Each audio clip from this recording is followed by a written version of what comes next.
Good evening. It looks like we have a pretty full house tonight. I'm going to call the September 20th, 2022 Longmont City Council Study Session to order. And as a reminder to the public, you can view on the live stream at www.longmontcolorado.gov. You can also go to the www.longmontpublicmedia.org website to view this meeting. Comcast channels 8 and 880 also have it on for viewing. Can we have a roll call, please, Don?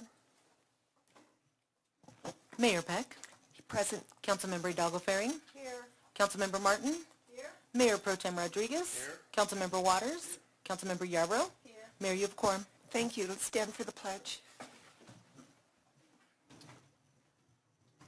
I pledge allegiance to the flag of the United States of America and to the republic for which it stands, one nation, under God, indivisible, with liberty and justice for all.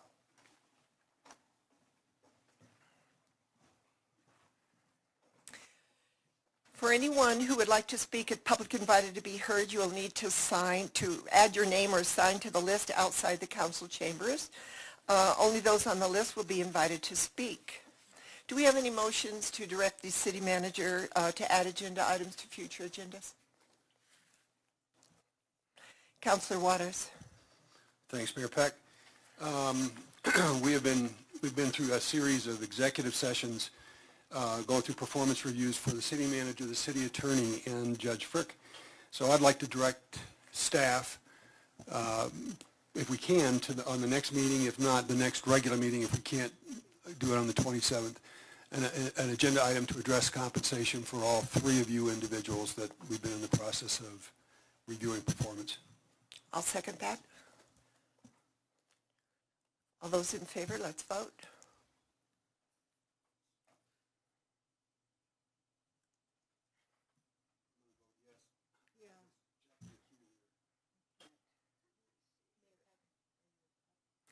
It isn't up yet.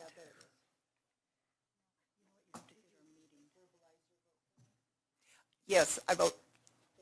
Yes. Are there any other items to be added?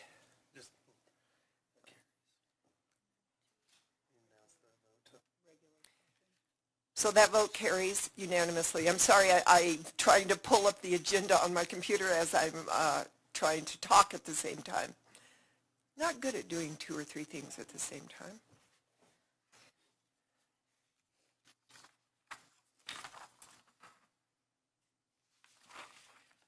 So we don't have any items on the agenda. The next thing is going to be,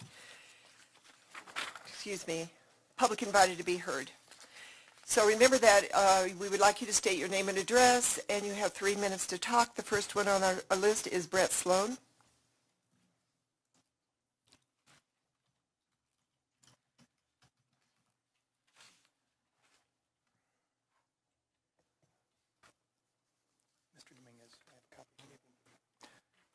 Good evening.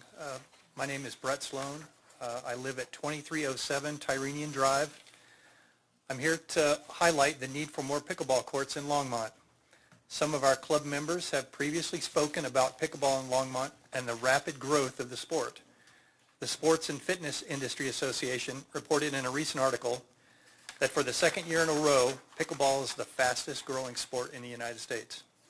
And it's growing fast in Longmont too. And no wonder. The game is easy to learn, the necessary equipment is not expensive, and it's enjoyable to play even if players are not very athletic or competitive. Currently in Longmont, there are 6 dedicated permanent pickleball courts at the Hover Acres Park for approximately 1,500 players here in Longmont. By way of comparison, Fort Collins has 45 courts and Loveland has 18 courts. The recently formed Longmont Pickleball Club has been working to ease the court availability crunch in town by taping temporary courts on the concrete at several locations in the city parks. One place where we've been able to do this was the unused skate park area at Clark Centennial Park and the adjacent roller hockey rink, which is a shared space. The Parks and Rec and Senior Services departments have helped us immensely by furnishing temporary nets and storage lock boxes, a big stretch of their tight budgets. Budgeting money to install a proper surface over this bare concrete would be a substantial improvement in these courts at a fraction of the cost of installing new courts. When it comes to court layout, 2 tennis courts can be easily converted to 6 pickleball courts, and Hover Acres Park is a good example of this conversion. Given that doubles pickleball is the most popular form of play, Hover Acres Park can now host 24 pickleball players versus just 8 tennis players when it was configured as tennis. Court availability isn't just a quality of life issue, it's also a city revenue issue. Attracting out-of-town players and keeping local players in town means additional purchase lunches, coffees, snacks, revenue for city businesses, and sales tax for the city. Many pickleball players play 2 to 3 times a week and frequently travel to other cities where court availability is assured, spending money outside of Longmont. We hope that you will generously fund the Parks and Recreation Departments for pickleball court construction and renovation. The bottom line is that Longmont needs more permanent pickleball courts. Thank you very much. Thank you, Brett. Ryan Forbes.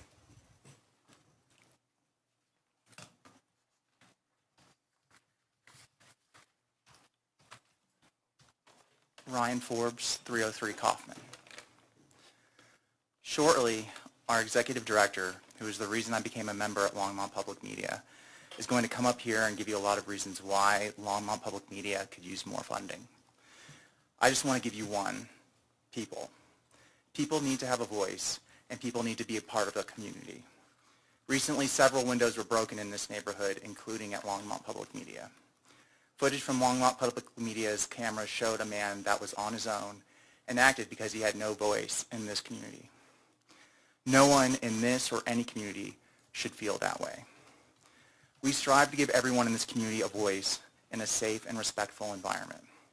We strive to make everyone feel involved and to help improve our community. But we can't reach the entire community if we're not allowed to grow. With just 3 people, Longmont Public Media runs 3 public access channels, teaches affordable classes to the public, and brings people together regularly at events. We want to keep this resource alive and available to everyone. If everyone has a voice and can contribute, no one gets left alone to throw stones. The more people we can reach out to, the more this resource, Longmont Public Media, helps our city as a whole. Thank you. Thank you, Ryan. John Pillman.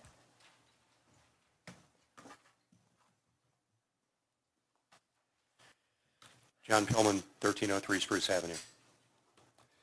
A few weeks ago, residents within the Bond Farm neighborhood received a notice for application for a 75-unit condo complex to be built at 1313 Spruce Avenue. That led to subsequent discussions within our neighborhood and the opportunity to attend a virtual session on September 7th, followed by a Q&A session. Since those notices were first received, the neighborhood has organized weekly Sunday meetings to discuss the proposed development, in addition to setting up a group email address. Now over 55 Bond Farm residents on the list. I can tell you that thus far, every single Bond Farm resident we've communicated to firmly believes the proposed development will only serve to dramatically diminish the quality of life and safety in our neighborhood. The general consensus of our community is that the current concept plan does not, and possibly cannot, include developing the infrastructure needed to ensure this development is respectful to the quality of life of the existing neighborhood residents and future residents of the condominiums residents in the proposed development. The Bond Farm site at 1313 Spruce Avenue has for the last 50 years included only 1 residence. So it historically has had little impact on the residents of this mature historic neighborhood. If you've ever traveled along Spruce Avenue between Bowen and Sunset, or taken one of the feeder streets like Grant, Sherman, Francis, Judson, etc., that connect 3rd to Spruce Avenue, you'll see the narrow streets were in most cases designed 80 plus years ago. A leap from 1 to 75 residences is a dramatic surge in the quantity of people, vehicles, etc. in the middle of a neighborhood that was never designed to handle this kind of massive development. By some estimates, the proposed development would increase the density of Bond Farm by 25% or more and would double the number of car trips along Spruce Avenue, literally overnight. to proceed with a development without ensuring the appropriate infrastructure exists or can be modified to accommodate this dramatic increase in population seems premature and irresponsible. All of these quality of life impacts would not be experienced by the developer, the architects, the builders, the investors, the planners who developed the comprehensive plan, the city officials who changed the zoning to allow for such a development. To our knowledge, none of these people are known to live in our neighborhood and will not experience the day-to-day consequences of their actions.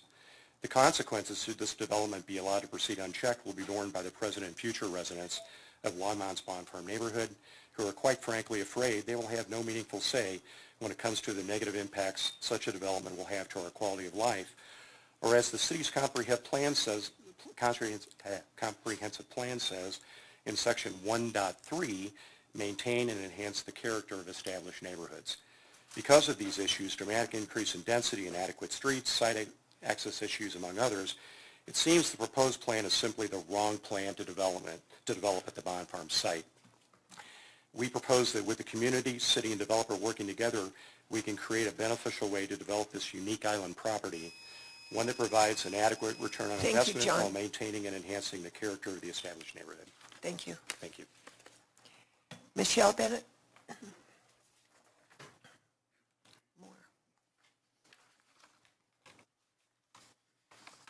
Good evening. My name is Michelle Bennett. I live on 203 Francis Street, which is on the corner of Francis and Spruce. I live catty corner from the Bond Farm. I've lived there for 26 years, so I've seen a lot of what other people may not see. And I support completely what John was talking about. I tend to look at things like what's going to happen in risk management, and I know there's so many stories out there about developers who develop things and then walk away. If that happens where we're at, that leaves a very fragile system at the mercy of the developer doing his job correctly and Longmont coming in and supporting its citizens. The two things I am mostly, well, there's a whole 100,000 things, but is something that I don't think anybody's really thought of, and that is the age of our infrastructure. I know that people, when their plumbing or sewer backs up, you know, we look at these pipes and they're clay pipes. They're just old pipes. With any real disruption, it doesn't, anything can happen. I've had a tree literally fall on my house because my sewer line broke, and the water came up through, and the tree came down, and the sewer line, you could blow on it and put a hole in it. This is what's all around the Bond Farm. So any major movement that happens around the Bond Farm is going to cause this very old and fragile infrastructure to possibly move. It might not move when the developer's there, but it's very possible. This is also takes a real hit when it rains, and we have enormous amounts of rain. In 2013, this particular area was hit really, really hard. And a lot of us have already seen the effects of the movement of the earth from that flood, because the St. Vrain River was just right down the street. So it's on a hill. It's already a very delicate piece of property. And if the developer comes in and he checks all the checklists, I don't think that anybody's going to contemplate the fragile infrastructure that is underneath where he is going to be making these major construction, heavy equipment all around that area. My guess from the tree that fell on my house is that there's going to be damage. I think anybody who's ever seen a pipe that comes out of a almost 100-year-old home would agree with me. So I am very nervous about that infrastructure. How much time do I have? 3 minutes. And 3 seconds. 3 seconds? None. We'll see you next time. Thank you very much. Thank you, Michelle. Sherry Malloy.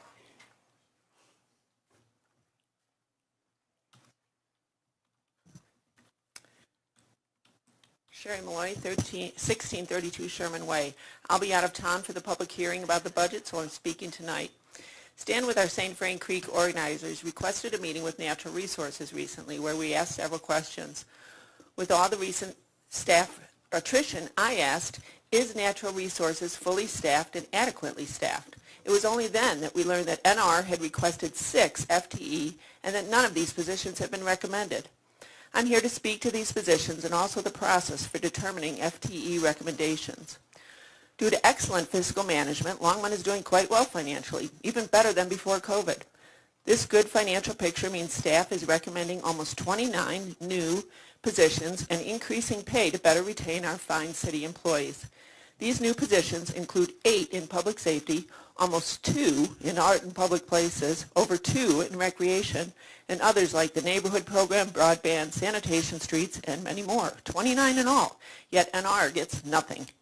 With all the development and population growth in Longmont, coupled with COVID, people have discovered, used, and unfortunately often abused our natural areas like never before. These areas are highly valued amenities, and having skilled staff is vital to maintaining these assets. The positions NR has requested include 2 project managers to help build planned city parks and design management plans for open spaces like Dickens, the entire Greenway, and many others. 1 FTE for both a fire ecologist and plant ecologist were requested. The fire ecologist is self-explanatory after 1,000 homes were destroyed last December. A plant ecologist would help determine what kind of habitat we can create and support on our undeveloped properties. 1 FTE was requested for forestry at Button Rock, our watershed, also self-explanatory, and a full-time volunteer coordinator assistant to help manage that program, which has yielded a huge return on that investment, with volunteers gathering data for citizen science, trail usage, bird and raptor monitoring, weed management, seed gathering and planting, trail restoration, building fences, etc. By the way, when doing my shift at Dickens last week, I counted 29 dead trees and 27 severely struggling near-dead trees. Like typical infrastructure, open spaces require adequate staffing for managing, maintaining, and educating the public to protect our investment. This brings us to the FTE determination process. I don't know if Council gets a copy of all the FTE requested, but you should. Being informed about where things start would help guide where things might go, and you can better defend what's decided. What positions make the cut seems quite subjective. Is a rubric used, or what criteria is applied, and by who? Seems there should be a committee with clear guidelines for determining needs and priorities. Making this criteria and process available to both Council and the public would be very helpful. Please reconsider the NR positions. Thank you. Thank you, Sherry. Tim Goldraud?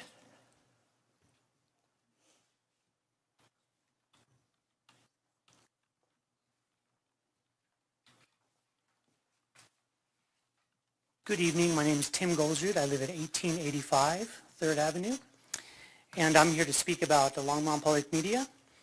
I'm an audio engineer and acoustics consultant. I've lived here in Longmont since 2000. I've been a member of Longmont Public Media, I call it LPM, since July 2021. I'm also a member of the Downtown Longmont Creative District Advisory Committee, and so I'm quite active in the local arts scene, and especially as it relates to live music. At LPM, I produce a monthly listening room concert series called the Soundpost Sessions, and I believe that LPM is really an invaluable community resource, both because of the space it provides, the equipment that is available to people like me who produce music shows, and also the staff that's at LPM. LPM supports the local music scene by providing an affordable performance space. We were able to host a stage there during the local Walkabout Music Showcase that happened earlier this spring. We also hosted a stage there during the Longmont Chambers event, the Unity and Community, which were both local music showcases. During our normal shows, we do pay a percentage of our ticket revenue to LPM to use the space, but we really depend on the staffing and the equipment that's available there to us to produce these shows. There really isn't another venue that's like this, that's available to us in downtown. So I'd really like to encourage the City Council to continue financial support for Longmont Public Media. Thank you. Thank you, Tim. I hope I don't mess up this first name, but it looks like Vivi Devine. I think I didn't say it correctly from the look on your face. So my name is actually Vince Devine. Vince Devine, okay. Yeah. I live at 2298 Winding Drive. And I'm a student for St. Vrain Valley School District, and I'm here to also highlight why I think having Longmont Public Media funded is important. I found out about Longmont Public Media through a video production class I took in my junior year of high school, and I applied to become an intern for the summer, and I'm actually there now as a media manager. And throughout my time with the company, I've seen just how much the place means to the community, and I think how important it is to fund such a creative outlet for those living in Longmont. I believe keeping LPM funded is a great idea because it's a vital asset to many members of the community and is a step in the right direction. The fact the city has such a creative outlet for people makes me and many others proud to say we live in Longmont. And that's all I really have to say. Thank you, Vince. Yeah. Chris Conklin.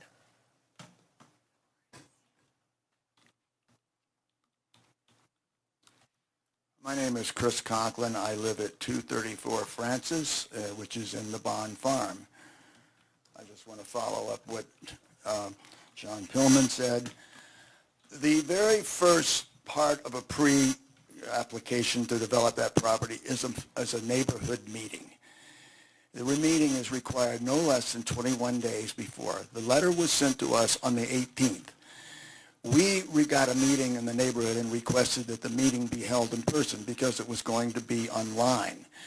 21 days later, exactly, it was held online. To call the meeting adequate would be generous. It was not. People tried to call in. Over 60 people watched this meeting because you could see it at the bottom of the header of on YouTube. I talked to 12 people personally that couldn't get through. If you listen and if you go back and watch it, which you can, you'll see what I'm talking about. It was, I think, unprofessionally run, and I don't think it was the people who wanted to speak did not get a chance to speak.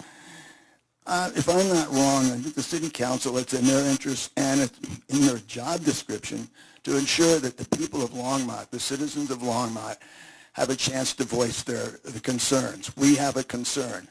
Therefore, I am requesting the council to direct the planning and zoning to call another meeting and be held in person. All I'm asking is for what the city has deemed, what they call out, what the city, to their rules. Thank you. Thank you, Chris. John Creighton.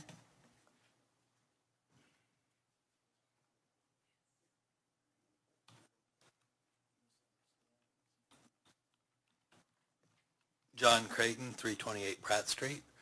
Good evening, Mayor and Council. My subject is pedestrian safety. This is a matter that we all support in word, but it's not actually what exists in our community. At some point, we just have to decide, what do we actually value in practice and in funding? Studies are useful, data has its place, but at some point, we have to decide. If I could decide, there would be a four-way stops around every elementary school in Longmont. If I could decide, senior citizens would not have the anxiety trying to race across streets. If I could decide, we would make a definitive statement that children, young families, and seniors are more important than cars moving swiftly through our neighborhoods. I first spoke to council about this matter in 2002 when a friend was in a near fatal accident outside my daughter's elementary school. We are not held back by a lack of studies or data. We are prisoners of status quo. At some point we have to decide, are our children and seniors in fact more important than moving cars swiftly through our neighborhoods. Thank you. Thank you, John. No clapping, please. Erin Newman.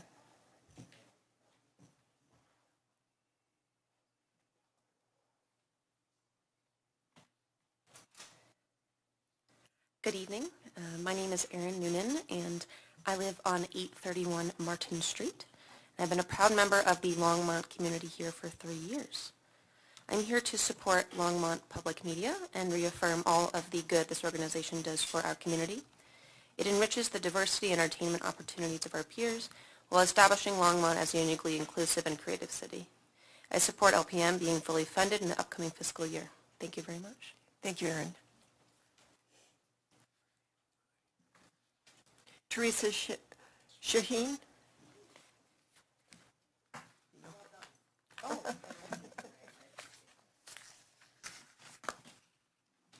Hi, good evening, Mayor Pex, members of council. My name is Teresa Shaheen.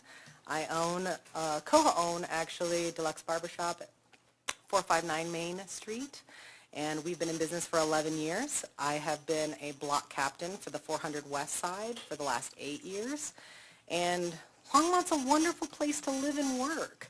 And one of the things I love about Longmont is that we have 100,000 people that live here, nearly 100,000 people, yet Main Street acts like Mayberry. We all know each other. We all know our employees. We know our clients on first name basis, and we prioritize them as a community and as business owners. What I'm concerned about is the safety of our pedestrians, and I'm happy to be following somebody that said it more eloquently than perhaps I will myself. But in the last 11 years, we've seen more businesses join our Main Street. We've seen more people join our community. We've seen more tourism from other countries, from other cities, from other states coming to walk our downtown. And in addition to that, we've also seen more people caught in crosswalks. We have seen more bicycles on the sidewalks. We've seen more skateboards and the one little wheelie deal zipping up and down our sidewalks. And we have seen more people struggling to get to where they need to go, and we've unfortunately seen more fatalities. And it's getting to the point where it's scary sometimes to walk around downtown. And what John was saying about our elderly, I have a lot of elderly people that come to the barbershop that struggle just getting to our door. Well, something we saw with the extensions, as when we put those out for COVID, is that traffic slowed down. People were walking more, and we also found out that our clients don't park on Main Street because it's dangerous. They can't open their doors. They can't get their children out of the car. You think about a business like Janie's on Main Street that has primarily elderly clients that are parking, further down the block both ways and then walking that sidewalk. The bicycles, the other things that are threatening in that area, we should be able to do everything we can to eliminate that. When we saw those speeds decrease and we saw people walking more, it made for a better atmosphere downtown. And it made people realize just what a gem Longmont was because they were walking by all these new businesses that we've been able to put in place. Every meeting for the block captains, we talk about safety. We talk about pedestrian safety. There are incidences that arose from different business owners that talking about their clients being nearly missed by cars, by bicycles. I have literally seen trucks take off mirrors on parked vehicles on Main Street. The fact that they're going so fast and so close to those parked vehicles, like that shouldn't be happening. We shouldn't be losing mirrors. It's a constant topic.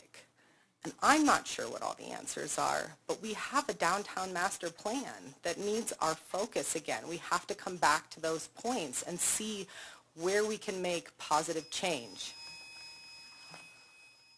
Thank you, Teresa. Jocelyn Gilligan.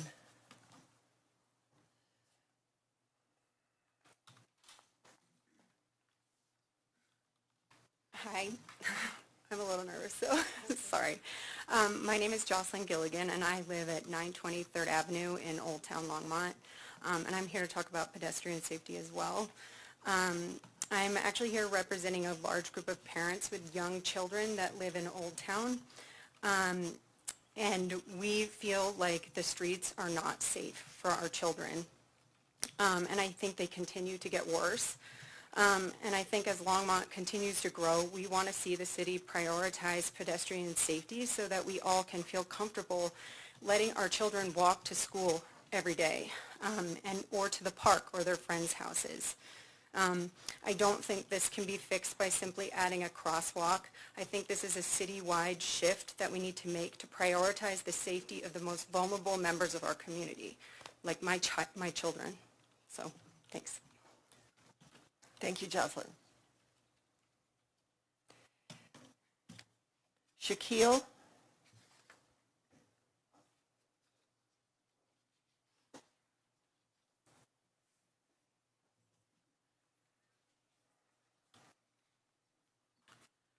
Shaquille Dalal, 219 Francis Street. I am not here to speak about this, but I happen to live in the Bond Farm neighborhood, and I support the development.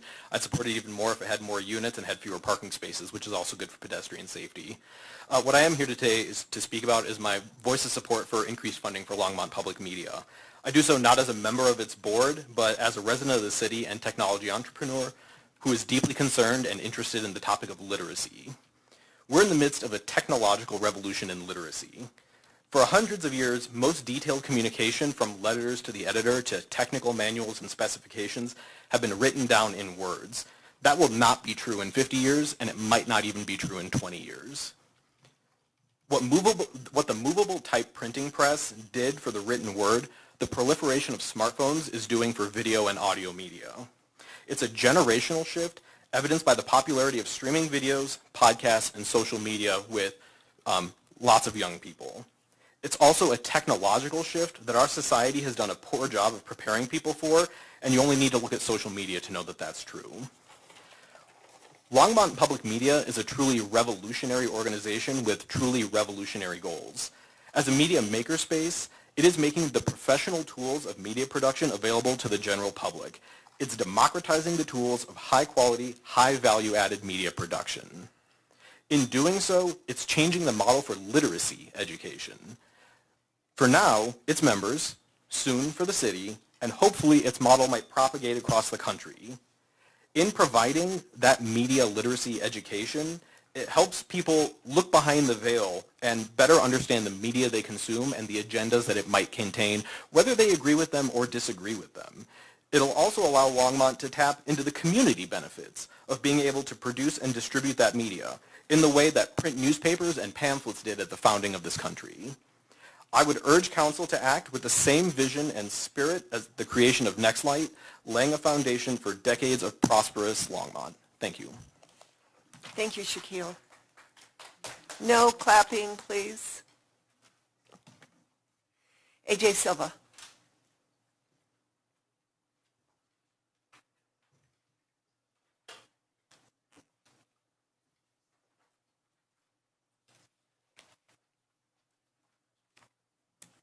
Hello, my name is AJ Silva, and I live at 2219 Emory. I'm here representing myself as a passionate and enthusiastic member of the Longmont Public Media community.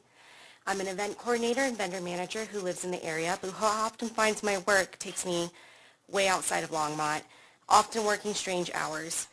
It was and is my desire to achieve a better work and life balance. I'm a single mom. I'm both the nurturer and the sole provider for my child. Without LPM, I would lack a safe co-working space, a space where I can fully operate my own business. I have access to equipment and all kinds of technology, classes, and programs. LPM has given me the opportunity to embrace and build upon the skill set I have. Discovering LPM leads a creative and curious mind into a frenzy of spinning wheels.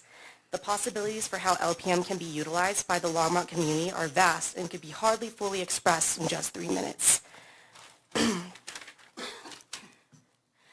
Longmont Public Media is a catalyst to the community. Every single person who is introduced to LPM is completely blown away by what is there to offer. Opportunities, accessibility, and a built-in community. That all comes with Longmont Public Media, and LPM alone is simply not something that could ever be replicated. To take that away from the community would be a huge disservice. It would disempower the people from participating in the Longmont community in the ways that they feel most authentic, motivated, and drawn to. Thank you for your time and consideration. I absolutely love being a part of the Longmont public media community, and my life and many others wouldn't be the same without it. Thank you, AJ. Jared Johnson.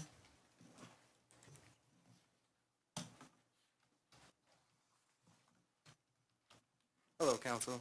Thank you for your time. Jared Johnson, 2022 Emory. So I'm the founder of United in Change. It's an organization that helps people, helps animals. We do Colorado cleanup.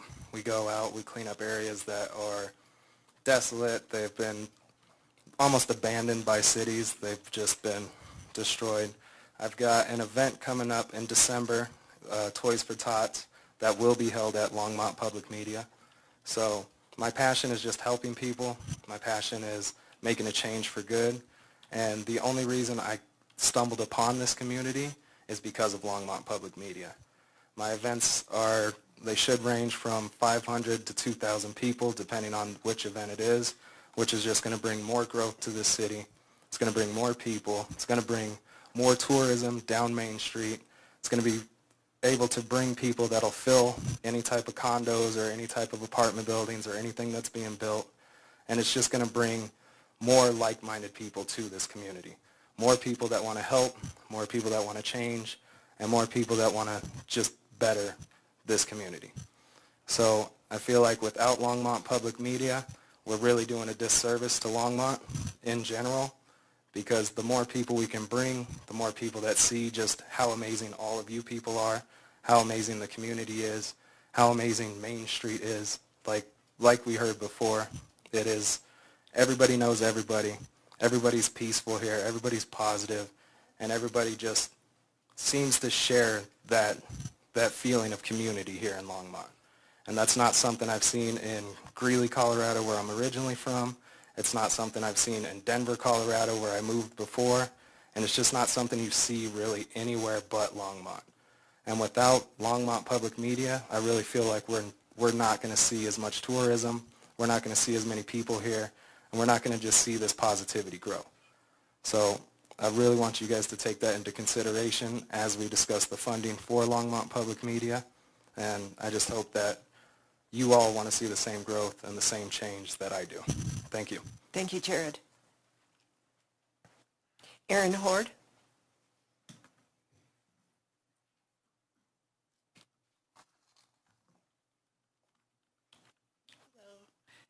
Erin Horde, 1316 South Lincoln Street. I am the executive director of Tinkermill here in Longmont. It's our makerspace. And I'm here to voice my support of LPM. At Tinkermill, we think of LPM as our sister makerspace. It's our digital makerspace, and we use it quite frequently. We have a corporate membership there. And as a community and as a city, I think it's just really important that we put the funds where they belong towards LPM. Thank you. Thank you, Erin.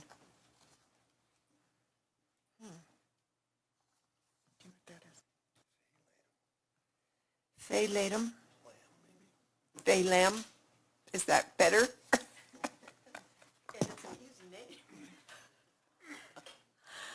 Good evening, Mayor, City Council. My name is Faye Lamb. I'm president of the Longmont Theater at 513 Main Street.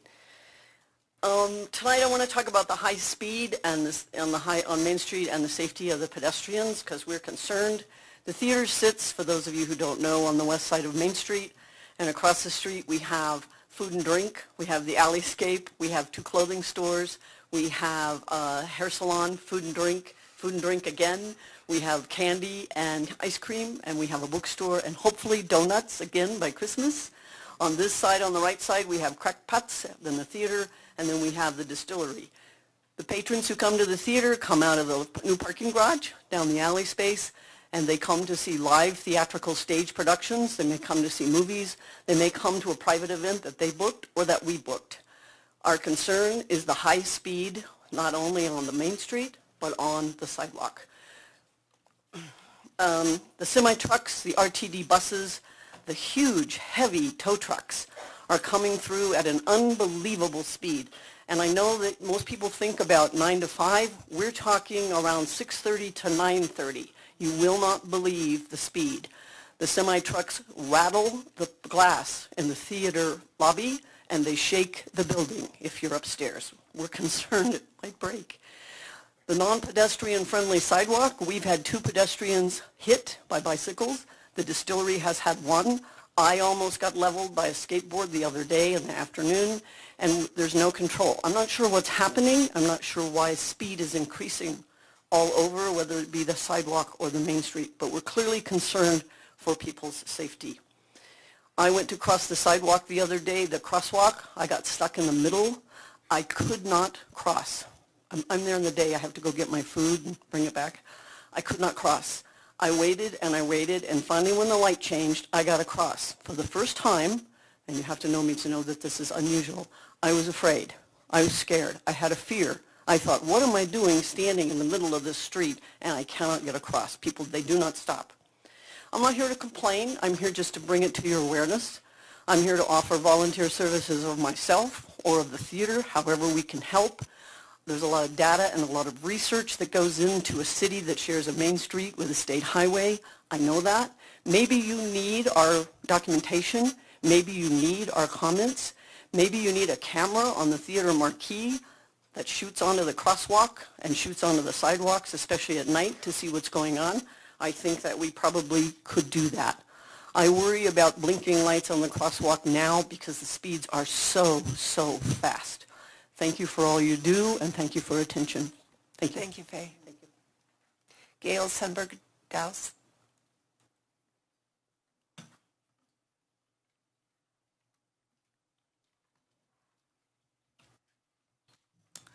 Good evening. My name is Gail Sundberg-Douse. I've lived in Longmont since I was 2, and I've seen this town blossom into a beautiful city that I'm proud of, and I left my nursing career to open up a yarn store on Main Street 10 years ago. I was in the back of 454 Main Street, and the alley was my entrance, and the beautiful alleyscape made for an appealing front door. 3 years ago, I was able to expand to the front of the building, and so now my main entrance is Main Street. And what I've observed over the past 10 years is an increase in traffic flying down Main Street to the point where I'm literally scared to walk across the street to go to Independent Bank to do my banking. I have noticed the speed is fast. I have noticed that the signs on the corners that say no right turn when pedestrians are present is usually ignored. And I've noticed that I don't see much of a police presence in the heart of downtown. I have seen a police presence on like the 800 block, some speed traps that they've set, but I don't feel like there's much monitoring of the speed and the bicycles and the people on Main Street that are putting pedestrians at risk. What I would ask is that you would consider looking at some of the research that's out there that shows how communities can make for a safe pedestrian environment. My folks are not spring chickens that shop at a yarn store, and they have verbalized to me that parking on Main Street is something they wouldn't dream of doing, and crossing Main Street to patronize other establishments is not anything they would consider. They come to the yarn store, they shop, and they go home. They don't feel Longmont is a safe place to navigate on the streets. I guess the furthest they would go is Ziggy's and back. So I appreciate the time. I hope that you'll heed. I mean, what John said was super eloquent. I'm not quite that eloquent, and Teresa as well. But I think I have a couple seconds left. I'd like to say something about Longmont Public Media. When we were shut down with COVID, our big business is classes. We didn't know what to do when you can't have classes, so the LDDA, who's a huge resource for our businesses, said call Longmont Public Media.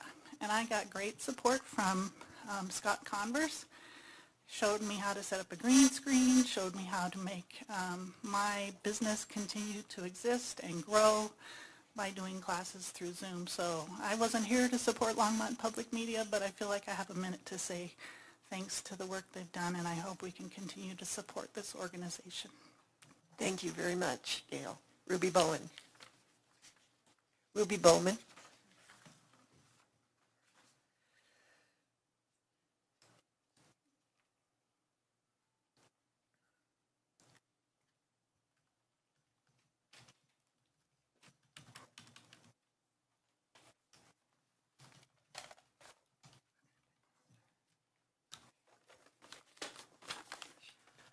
Hi, my name is Ruby Bowman, 1512 Left Hand Drive. I'm here this evening to offer my comments to City Council regarding the proposed 2023 budget. According to the Council Communication Memo, the budget will include new full-time positions. One position that I believe is critical and should be added to the budget is a fire ecologist position. We are living in a time of drought, heat, and fire, and because of climate change, our fire season has extended into winter. I'm referring to the Marshall Fire. We need scientists on staff to advise the city on fire ecosystem matters, including prescribed burns. So what does a fire ecologist do? According to the website for the Ecological Society of America, fire ecologists study the origins of fire, what influences spread and intensity, fire's relationship with ecosystems, and how controlled fires can be used to maintain ecosystem health. Prescribed burns can rejuvenate vegetation and lessen the need for pesticide use for land management purposes. But you have to have experts, like a fire ecologist, on board to oversee these fire management projects. Please add a full-time fire ecologist position to the 2023 budget for the Natural Resources Department.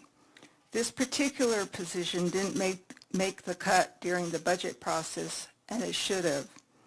Our community needs more scientists on staff to guide our city in these unprecedented times. Please don't wait and say you'll add the position in the 2024 budget. We need a fire ecologist now. Another full-time position that should be added to the budget is a plant ecologist. The plant ecologist is a key position for natural resources. There are properties that still have to be developed as habitat. A plant ecologist can help natural resources decide what kind of habitat can be created. Please add these two full-time positions to the budget. Thank you. Thank you, Ruby. Sonata Dangle.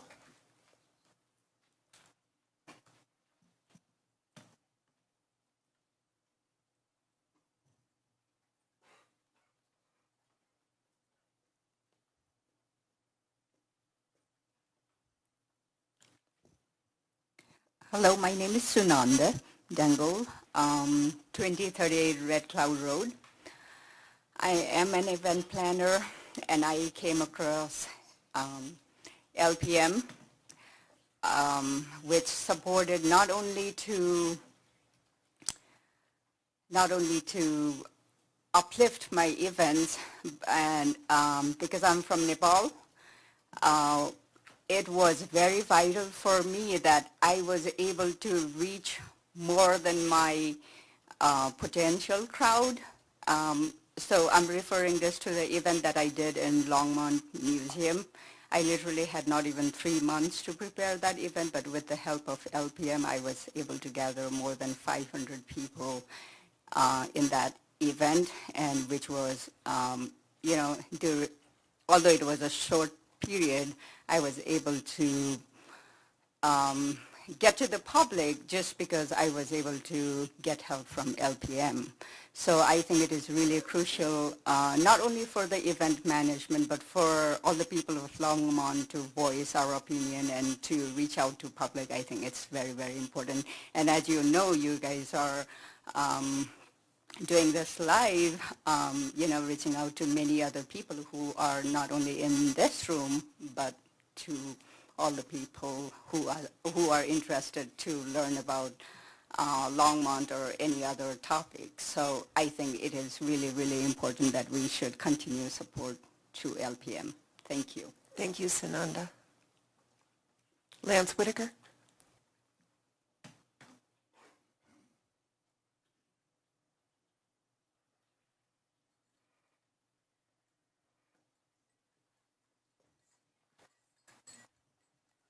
My name's Lance Whitaker, 1750 Collier Street, Longmont, Colorado. I've been a resident for 40 years. Active libertarian voter. Long live the porcupine. I've come here license that you all know about. And to also remind you guys, today is National Pepperoni Pizza Day. And it's also National Punch Day and National Voter Registration Day. So everybody, please register to vote and have a good day. Thank you, Lance. You're welcome. Heidi Quince.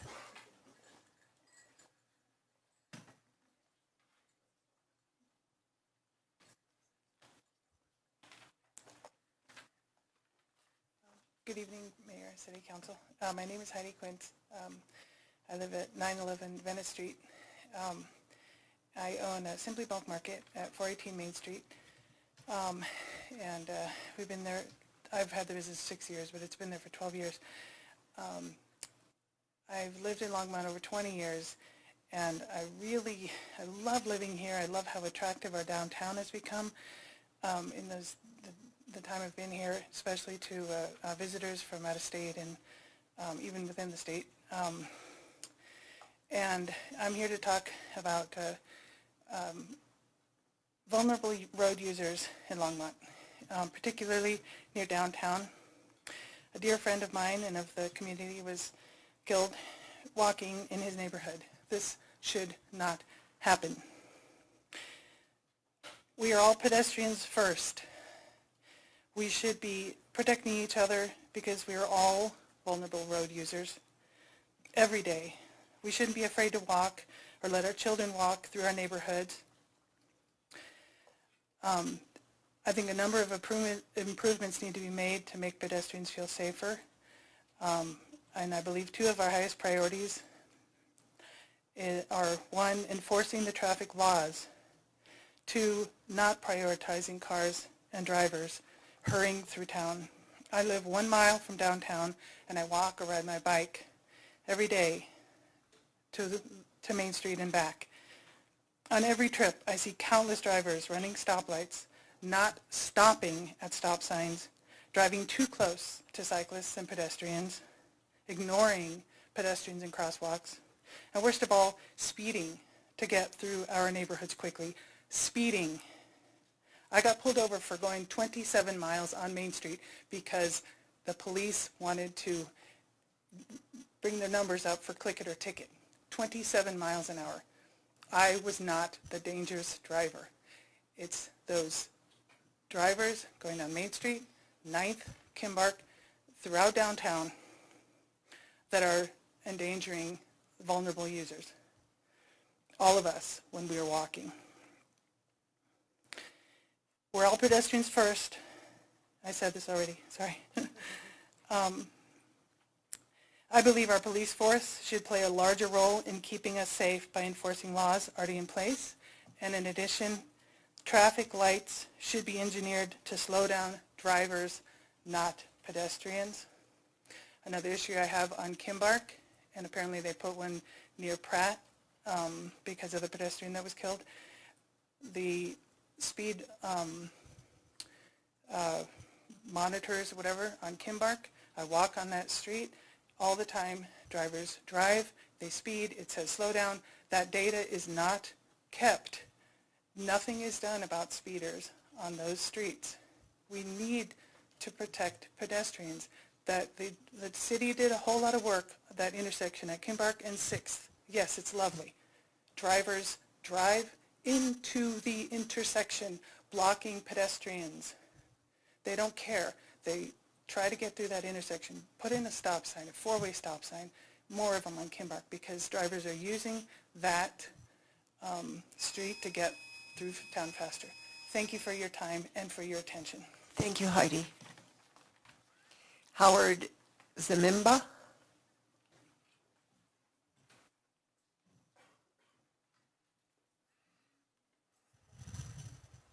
Thank you. Howard Zaremba, 814 Megan Court. I'm a recent resident of Longmont. I moved here about 2 years ago. Prior to that, I was on the executive board of the open media for Lafayette and Louisville, where we won several program awards for excellence.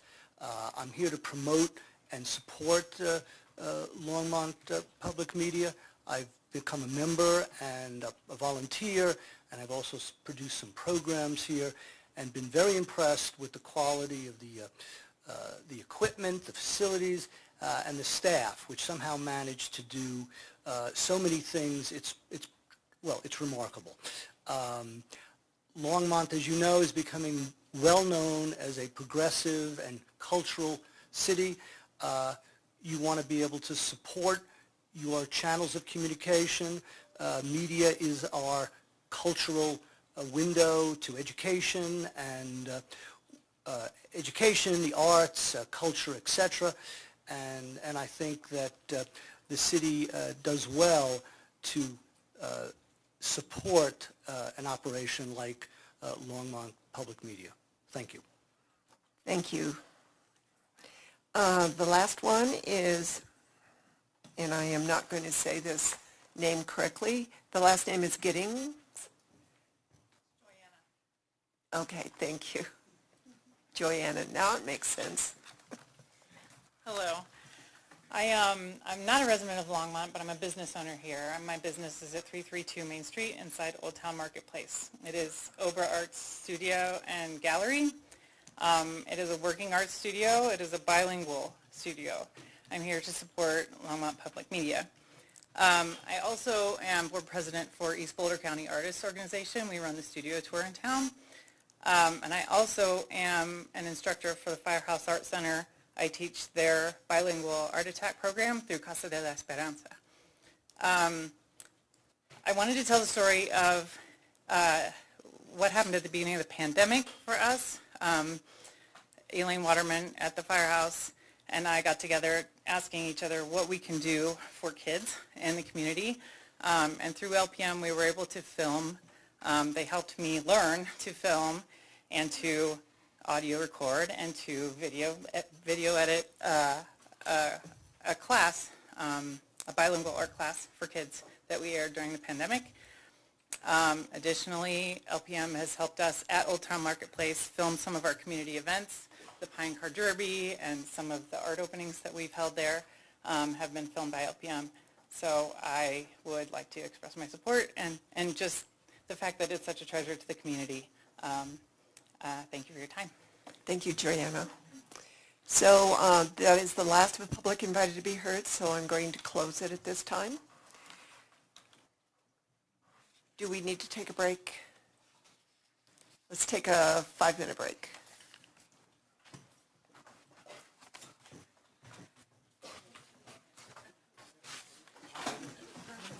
Yeah, that's what I was thinking. I was like, hopefully that works great. Okay, you don't want me to take it off my email? Oh, either way. I was hoping you would. Have the archive of it.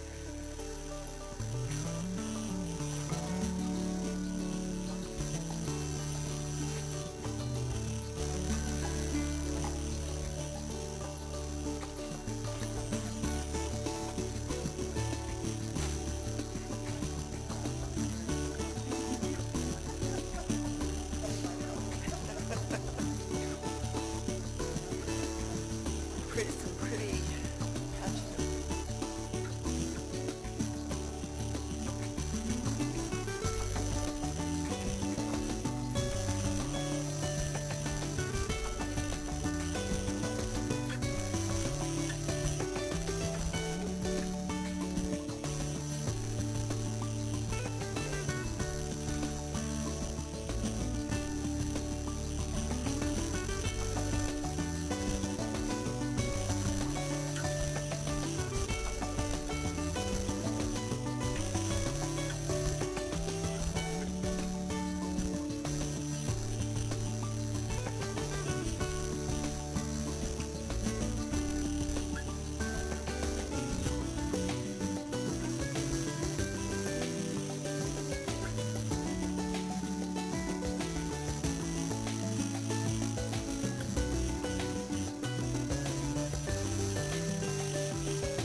I think we're ready to come back in session.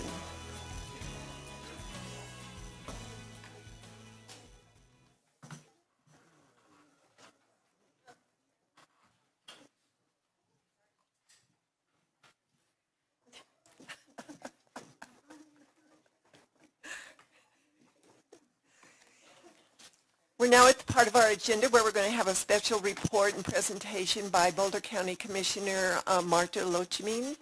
And this is going to be on the November 8th, 2022 ballot initiatives from the county.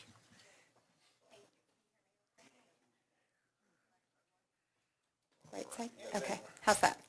Great. Thank you. Thank you for the welcome, Mayor and council members, staff, residents who are here in attendance. My name is Martha Lochemin, Boulder County Commissioner, District 2, which is here in Longmont. I'm a proud resident, and it was really nice to hear the public comment and just see the amount of folks who are here sharing their experiences, stories, etc. So I just want to share appreciation as well. So I am here this evening to talk about 1B specifically, but also we'll touch on 1A and 1C. These are local Boulder County ballot measures, and I'm looking to figure out who I need to signal for slide support, or do I do that here? Just hit enter? Yeah. Oh, look at that. Thank you. I appreciate that. So, this particular measure is about search and rescue, and we're talking about recreation. And the easiest way for me to explain this particular measure is for us all to do an interactive activity here. If you have ever walked, hiked, biked, ran, climbed, skied in Boulder County on the 110,000 acres of open space, or maybe in Eldora, or out on a trail, Mount Sanitas, maybe Chautauqua, anybody with a show of hands, and folks who are participating can also raise their hand. If you have ever done any of that, or somebody has come to visit you to Colorado, to Boulder County, to Longmont, thank you. And I think that's the easiest way to understand when we're talking about 10 million visits to open space per year. Y'all know what I'm talking about. We are talking about 200 plus search and rescue calls that happen every year, and the photos are really important because it gives you an idea of the breadth of what we're talking about in technical search and rescue. That number continues to climb. For folks who are listening, you can also take a look at emergencyservicesboco.org for information. I like to get right into the data. This is a new sales and use tax that you will see on your November ballot. It's a new sales and use tax at 0.1% for the first 5 years, and at 2027 it will automatically drop to 0.05%. The initial priority for this funding is to take care of our volunteers, to build with capital the facility that will be built for this search and rescue, and this funding then will continue to create operational expenses for search and rescue, and it will touch on the other items that you see there on your screen. Search and rescue organizations, fire agencies, ambulance services, trail and trailhead safety services are all in the ballot resolution language in 1B. So the primary search and rescue organization in Boulder County is Rocky Mountain Rescue Group, and they are the ones leading the campaign for emergency services, ballot 1B. The other rescue organizations are rescue organizations who are here in Boulder County who are also included in the ballot measure language. You can see in the pictures here how search and rescue has evolved. And it's gotten more and more technical. It's got higher and higher risk. With our climate emergency and the crisis that we are in, you can imagine that the incidents have increased. It's a need for technical search and rescue, continued outdoor safety education, and disaster response that are all part of what search and rescue folks are involved in. Some of the first conversations I had with folks, people said, why don't we just charge for search and rescue instead of asking for a tax? What was so critical to hear from the volunteers who are highly trained, who go out, they will not charge. And the reason why is because if one of you is injured, or your friend, or the friends back there who raised their hand and said they're visiting, if I personally was out on a trail and was hurt, I would think twice before I called for help if I thought for a moment that there was going to be a high ticket price. And I think all of us probably would. And that is why volunteers are adamant about not charging for their service, because they understand it puts that person who's been hurt at risk. The more time you let go by with the elements, if it gets darker, it also is higher risk for the volunteers who are really out there for us. And that's why they are not going to charge for the rescue. So let's talk about the capital expenses. The number one priority here will be for our new headquarters building. This building is at 3720 Walnut Street. It came from a federal grant about 30 years ago. The only use for this facility is search and rescue. It is over capacity. And the other piece that is really important when you think about folks who are outdoor cold weather friends, if this is the truck that you need to go get rescued from in this photo, and you've got to wait for a de-icing, that creates more risk for folks. Here's how we plan to prepare for a better response for the volunteers who continue to do this work on behalf of us as residents, our friends and neighbors, and all the visitors who come to Boulder County. And you can see in there without me reading, well, I guess for folks who are online, if you can't see it, it's about adequate space, it's about training, improved safety, and security, because right now, all of this equipment is stored outside, and we've got to fix that for maintenance, for investment, et cetera. You can see in this picture the schematic, that white building that's in the middle is the planned headquarters for this, that's included in this ballot measure. These are some of just the visuals of what else is needed. And if you've never been rescued, you might be thinking, like, what else do people really need? And this is just a quick example here of the numbers here of a radio that's about 2,000. And we hear this all over the county about the need for radios, whether it's from the coroner's office, it's the sheriff's office, it's up in Lyons, Ward, Jamestown, that you have to have communication, because cell phones will not get you rescued, will not get you found. I believe that everybody in this room has probably replaced their own cell phone more often than every 10 years. And these radios are key to communication. The other item that's talked about and specified in this ballot measure 1B is supplemental funding for fire departments in mountain and rural areas. So you have an idea of there, and it's hard visually for folks in the back, I understand. You'll be able to find this information at emergencyservicesboca.org as well to have better understanding of the mountain and rural districts. Here's some of the expenses, and these are just some of the pieces that will be funded. Right now, what we're talking about, and this is really important right now, this is a campaign that's already a ballot measure for November, so our staff is not working on this, but a campaign committee for folks who are interested and wondering how could I get involved. And I share that because right now what we're talking about, but that it won't be decided until after this ballot measure 1B passes, is to put together, similar to an advisory committee, similar to the other commissions and boards that we have, to allow community members, mountain and fire rural district experts, search and rescue folks to be in the room to give recommendations to the Board of County Commissioners on the actual use of the operational funding, as well as the supplemental funding for mountain and rural districts. The other piece that the county currently pays for wildland firefighting staffing. And we've had part-time folks for 6-month positions, part-time and on contracts. The reality is, and I would guess that there's nobody in the room that would argue that we, based on our climate crisis, are no longer in a seasonal fire time. It's year-round. And so we actually made a decision this morning at a business meeting to to bring on 8 folks and add 3 months to their contracts, because we know that mitigation work can also be done. But it's important for folks to understand that there is staff that's helping in wildland firefighting as well at the county. Another piece that's included in 1B is the ambulance services, and you can see in the map there, just for folks' awareness, when we talk about the county, there are jurisdictions that have their own ambulance services, but there's areas in our county that do not. And so this is what the county is currently paying for from general fund, is an ambulance contract, and it's very expensive. It's just like any other medical cost.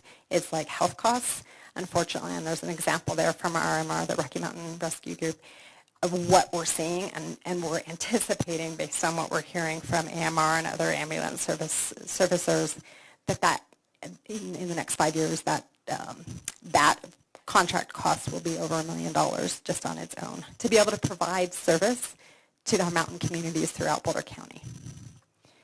The last item that's included in 1B is trail and trailhead safety services. And this is really important. We all know that after March of 2020, we just saw folks out in, even at McIntosh and all around the county. And what that has happened is we've had to increase shuttles to try and manage that. We also have had to bring on staff to help with the trails. The picture of the autos up at the top right is an example not at the trailhead, but getting to a trail. The issue of folks just parking anywhere. You can see in that picture what a crisis that would be if an emergency vehicle needed to get in and out. And so those are some of the pieces that we're dealing with the funding for trail and trailhead safety. So again, the website is emergencyservicesboco.org. This one is 1B Emergency Services Ballot Measure. Steve Dundorf is the campaign chair. There was somebody asking just questions about how they could help, et cetera, and so that would be a person to get in touch with as well. So that is the presentation in regards to 1B, and county commissioners have kind of divvied up our different ballot measures, and my understanding is that you had a presentation previously from transportation. Our transportation department was doing a significant amount of outreach on 1C prior to the ballot measures moving onto the ballot, and so they already had a really good, they already had great input from the community about what would be voted, how folks would actually vote in regards to the tier of funding. And so the transportation tax, and it'll just close out, perfect. So the transportation tax is an extension of the current 0.1%. And so there's no changes as far as what that funding is going to change, except that the percentage will be increased to a 55% amount to resiliency, which is really just the absolute must happen on our roads. Sugarloaf Road right now is a really good example of that's a project that was still from our 2013 flood that just got really temporary fix, and right now it is the whole side of that road is being redone, and there was some unanticipated work that had to be included in that as far as shutting it down, et cetera. So that's just an example of the absolutes. But that's the transportation tax. The other one is 1A, which is a wildfire mitigation tax. That is a new sales and use tax as well at 0.1%.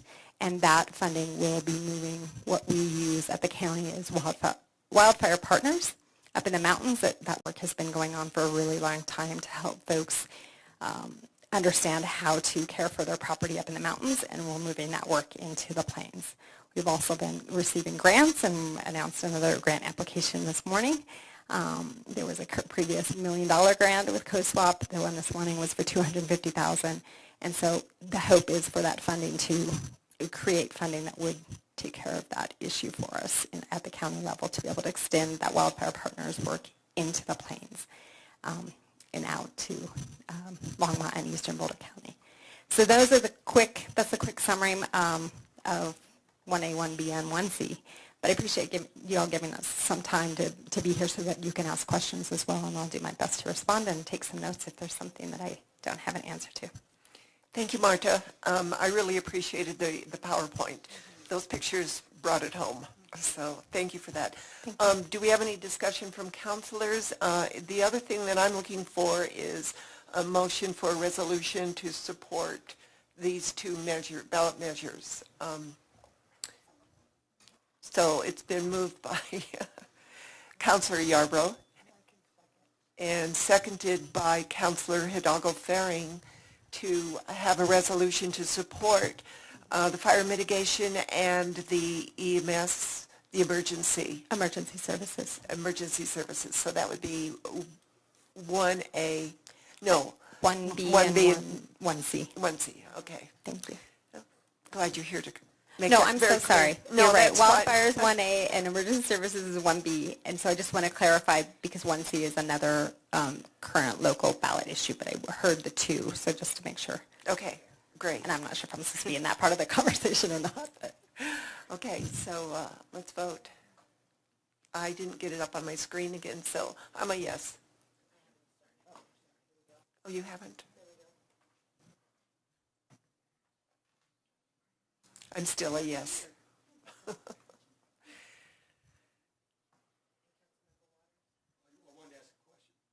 Oh, I'm sorry.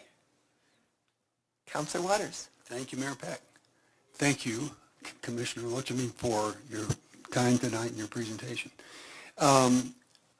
The question really is to Harold. We don't, for some reason, when I looked in the queue for another reason, did I see on the queue for the 27th recommendations on that agenda, resolutions to support the county proposals? I just want to clarify, I'm supportive, but before I cast a vote tonight, I just want to make certain that we're not duplicating what's already on an agenda. I don't remember that we did that. This is not coming on the 27th. Harold, if I might, I believe That's 108, yeah. which is the affordable housing. That's a state ballot measure. Okay, so we voted, and that carried unanimously. So thank you very much. We do support both of those measures, and I hope they pass. Thank you so much, and I just want to say thank you as well, City Council members and Mayor. I had the pleasure of being here yesterday at the Spokane Kauffman grand opening, and so I just want to share that with folks who may not have heard about that as well, because it's a great example of the collaboration and meeting community needs over 7 years, but it's fantastic perseverance, and I think it's just really commendable for you and your council and staff, of course, as well, who's involved. Well, So it's a great example of partnerships as well. It takes a lot of work. Absolutely. So, and thank you for a commissioner's part in that as well. Thank you. Have a great night.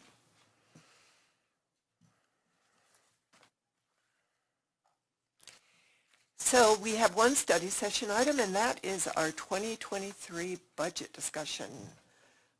Mr. Golden. And Teresa Malloy.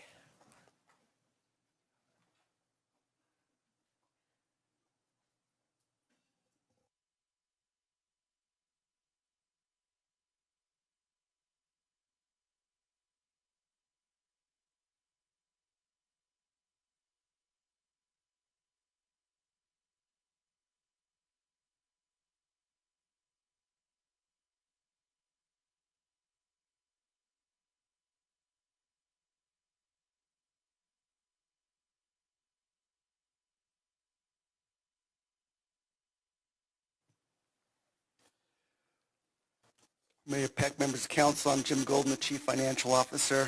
We have a number of items tonight in dealing with the 2023 proposed budget, and we'll have a number of staff that will be involved in those presentations. As you can see, there's a number sitting behind us, either to help make those presentations or also to help answer any questions that the council may have tonight. I'll be starting off with this first item on the positions in the proposed budget, and then we also have other items Teresa will lead you through. We'll be going through 11 different topics that are listed here: incremental development revenue, one-time expenses, attainable housing, affordable housing, human service agency funding, grants and external funding sources, the LDDA budgets, the library budget, the use of the marijuana tax, and then Longmont public media.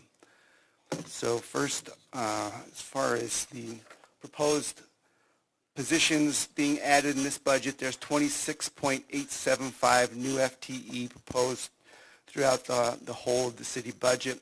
It's bringing the total positions in this budget to just a little under 1,100 positions. The 26.875 are broken down as 13.125 from the general fund, 8 from the public safety fund. And as you know, the public safety fund dollars can only be used for public safety type expenses. 1.54 in the water fund, 1.08 in broadband, 1.05 in sanitation fund, 0.74 in the sewer fund, 0.75 in the art and public places fund, 0.40 in the electric fund, 0.15 in storm drainage fund, and 0.04 in the streets fund. So what I'm going to do is, there's a slide here. It does have a summary for each position. I am not going to take you through that summary. This is the same information that has been included within the budget message that you have seen for 3 weeks now. And so I will list go through and just mention each of these positions and their funding source. And if you do have a question about any of those positions, go ahead and stop me, and probably someone from the staff will be able to come down and answer questions about any of these respective positions. And I'll probably jump in and add some. Anytime, jump right in. So beginning with this first half FTE, a neighborhood resource specialist in community and neighborhood resources from the general fund. And there's one FTE director of human services also from the general fund. I want to talk a little bit about both of these together. So one of the things that we've seen, and you'll see this throughout some of the requests, is really the impact that we've had in terms of the social services within our community. If we've seen really an increase, a significant increase in demand, I would say that is probably the most significant area where we've seen workload increase dramatically. The half-time FTE for neighborhood resource specialist is filling out. We have the part-time position now. This creates a full-time position, and you know what we've seen over the last 2 to 3 years is really increasing communication with our neighborhoods. I know we've talked to council about different situations that we've seen in terms of activities that have occurred in Lanyon Park, Car Park, a lot of the things that's really been coming front and center to you all.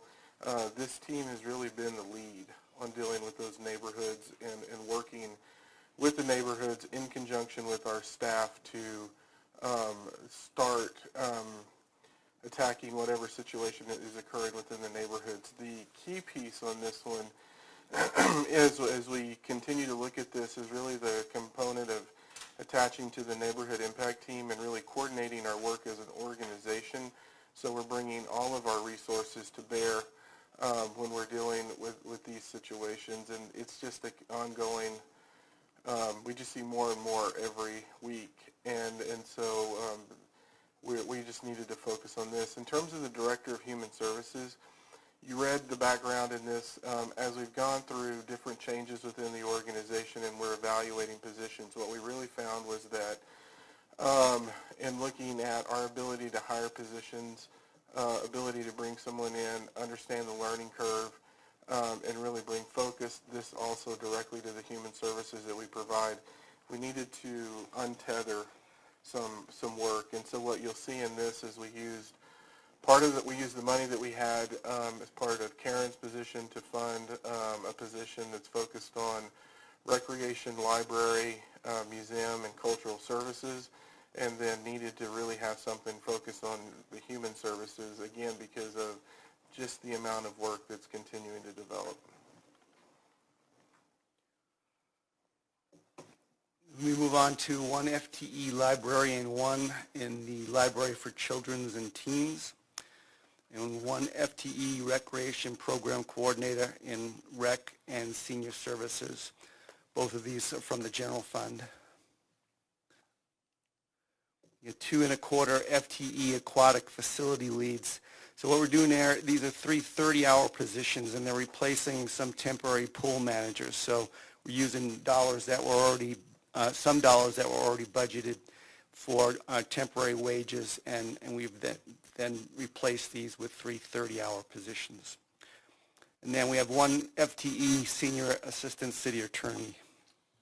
So we'll jump in on this one as well. I think a lot of folks go, why do you need an attorney for this? The amount of work that we've had generated from our inclusionary housing work to where we're starting to work on attainable housing, and then the work with the Longmont Housing Authority has really necessitated an assistant city attorney to pick up the work and really have someone in-house that can advise us on these situations.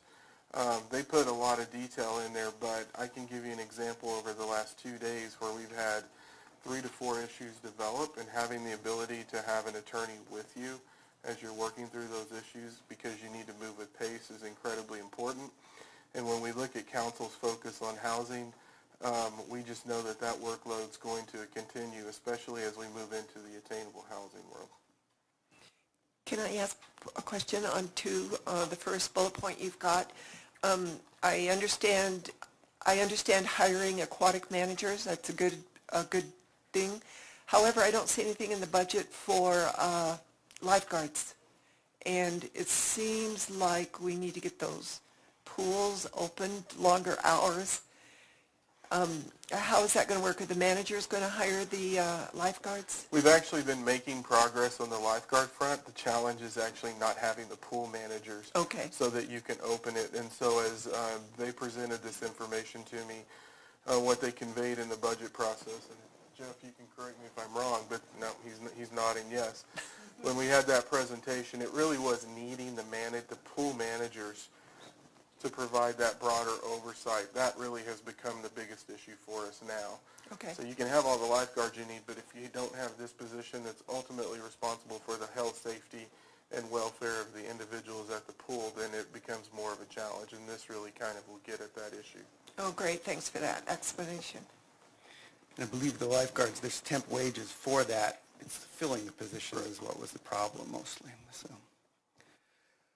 These positions listed on this slide are from the general fund. Is there a question? You got a line.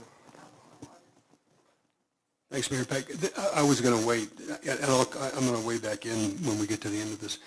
The materials that we received with a lot of justification for these positions was helpful. Not all of it, in my mind, are the kinds of metrics that we might use or the public might use to determine, are we getting our money's worth from that additional FTE? But what you just went through, as I read the justification for the pool managers, I'm sitting here listening to your explanation. It would have been good to see in this portion of the council communication what we'll see as a result of this are pools open this many more hours per week, this many more days per month, this many more months per year, if that's the case, right? Because it sounds like it is. It's not a matter of not having enough lifeguards. It's not having the right supervision in overall pool management, and there's a whole, bunch of reasons for that. But in addition to the justification, that would be a pretty clean, in this one, some of them are difficult, I get it, to answer the question, what's in the public's interest? What's going to be different because we added 26% FTE? But I think we missed an opportunity on this one to say to the public, this year we're going to do this when it comes to recreation services and pool availability, right? This is what you're going to get. And a year from now, we're going to tell you whether or not you got it. And if you didn't, what have we learned to make certain that you get it going forward? And I'm going to come back to a couple of other things. Yeah. I just think this is an example where the justification is helpful.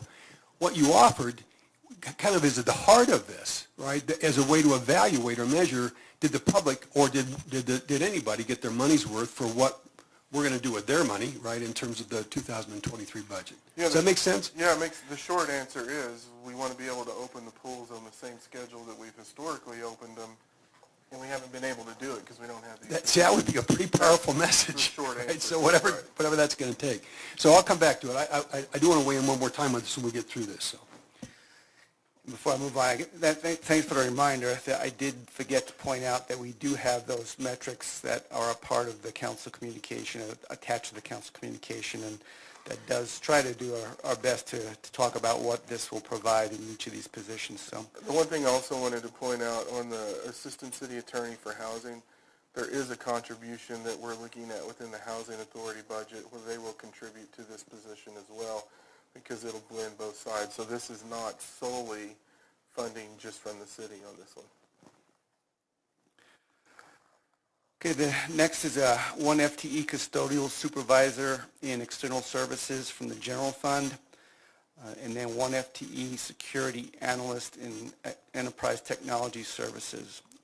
Both of these are from the general fund, but they are also offset by transfers coming from other operating funds within the city that are served by these type of positions. Based on, just so you know, on the custodial position, this has been probably one of the toughest issues for us to deal with, frankly, since I've been here, in terms of adequate coverage across all of our facilities. Over the last 2 to 3 years, it has really shown itself because the ability to hire individuals for this. So we moved those positions to the max of the range. So we're still having issues, and it's really bringing someone in that can coordinate services across all of our facilities, ensure that we have staff there that can take care of all of our facilities, and really work a schedule that can develop a schedule for us. It gives us the ability to potentially relook at how we're doing this, and it may be that some people are more interested in a nighttime custodial position than a daytime. Some may not be interested in a constant nighttime position to sort of figure out how we can do a rotation, but we've really never had that all-inclusive focus on this. And this is really important when we look at our outward-facing facilities and ensuring that we have people there. So if we need to cover the museum and they're in a jam, or the recreation center, we need somebody that can move someone, for example, from the Civic Center to those locations to ensure that we're getting the work done. And that's just been a challenge.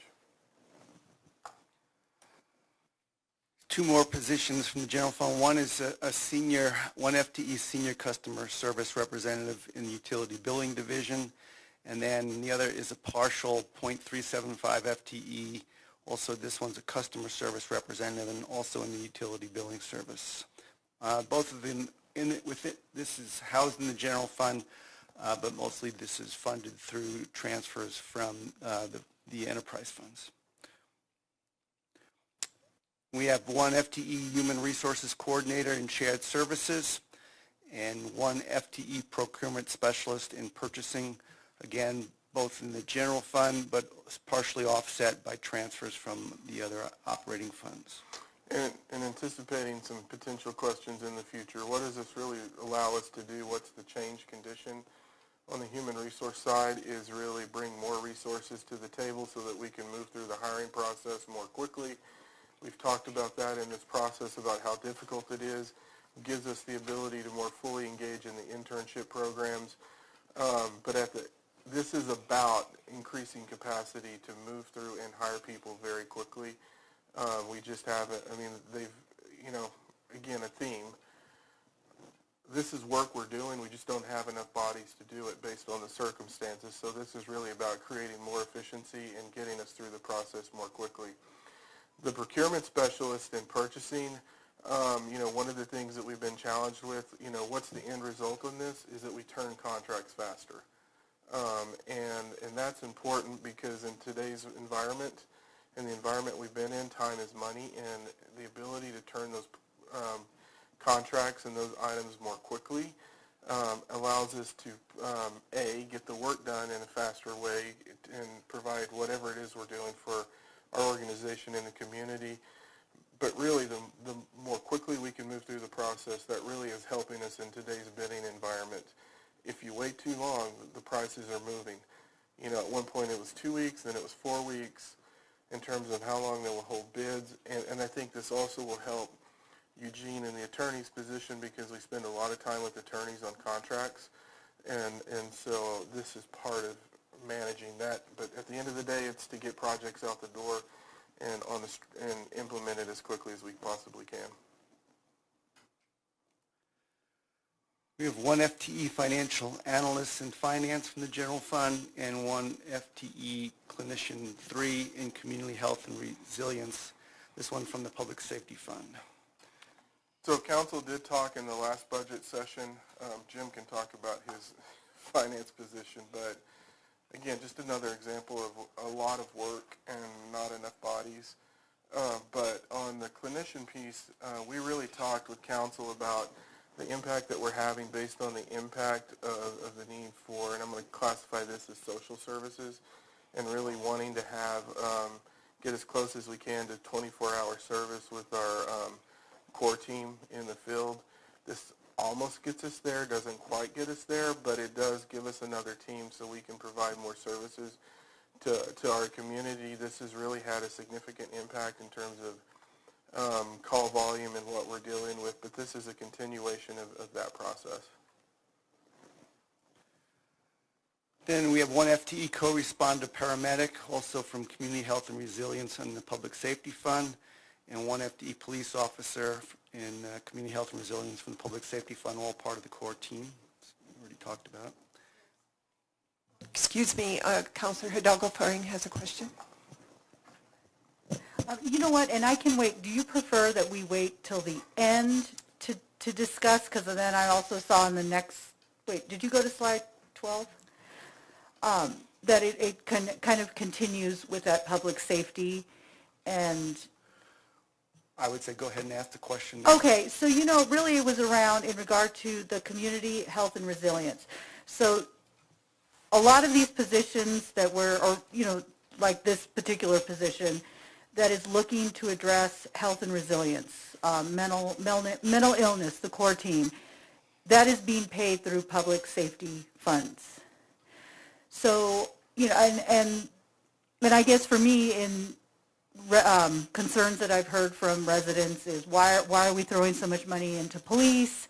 There have been concerns that, that we're putting too much emphasis on public safety or policing rather than parks and rec or library or other institutions. But really I wanted to clarify that it's not just dealing with criminal justice, crimes. It is also looking at the whole picture. And I think that was one of our priorities in when we've discussed as a council and what we want to see is those wraparound services.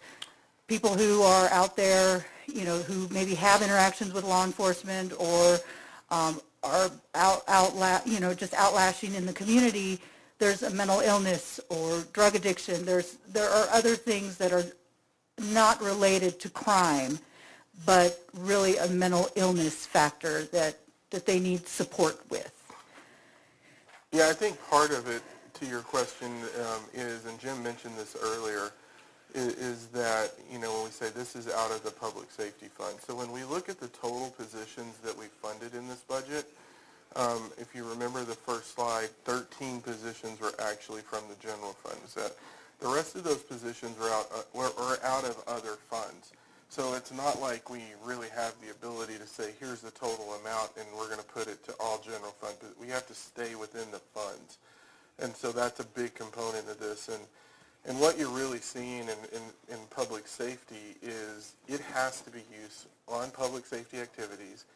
It has to be used on new public safety activities. We can't take the public safety fund dollars and say, oh, I want to fund a police officer that's currently funded out of the general fund. We can't do that. It has to be on and so we're it's very specific in terms of use of those funds. Yeah. It's funded by the public safety sales tax, specifically has a use tied to it in the city code, and it's for enhanced public safety services is what it requires to be. And then in some cases, money that we received for particular services within the department. So let's say we were talking about the core team. Does that money have to be allocated for that particular title or for that particular need? Or is it something, because these are questions that I get asked and frustrations that I hear from the community is, well, why are you putting the money into this particular piece? Why aren't you putting it into, cameras or, it's a different component, or even parks and streets? So, back to the point of it's very specific and it has to be related to public safety. So there are some non-public safety things that we funded historically. Actually, the beginning of the GRIP program was funded out of the public safety fund.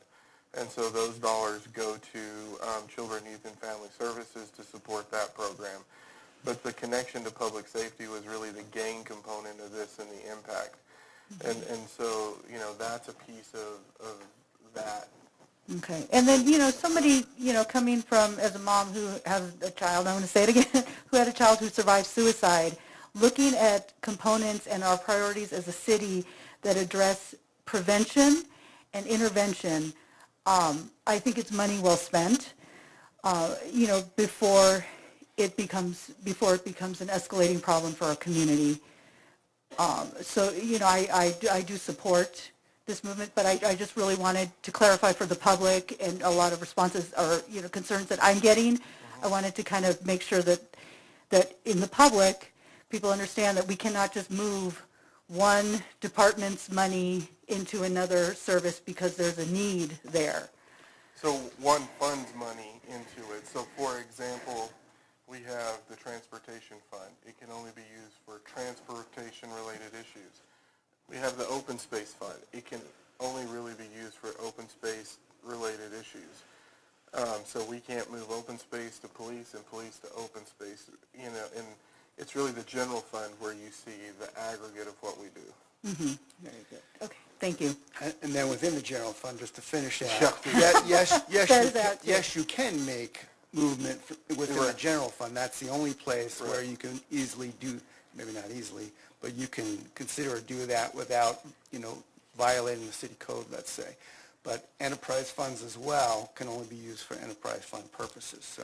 And I think part of it was, you know, so sometimes when you see recreation positions hired, a lot of times those are also supported by revenue that's generated by the programs. And so recreation, what is it, 75% cost recovery? 80%. 80% cost recovery. So a lot of times, historically, we will have funded recreation positions, but the recreation department is generating revenue to create that position. Now, since we've been in COVID, when we're looking at these issues, that's not the case, just because we're still on that upswing of bringing the revenue stream back.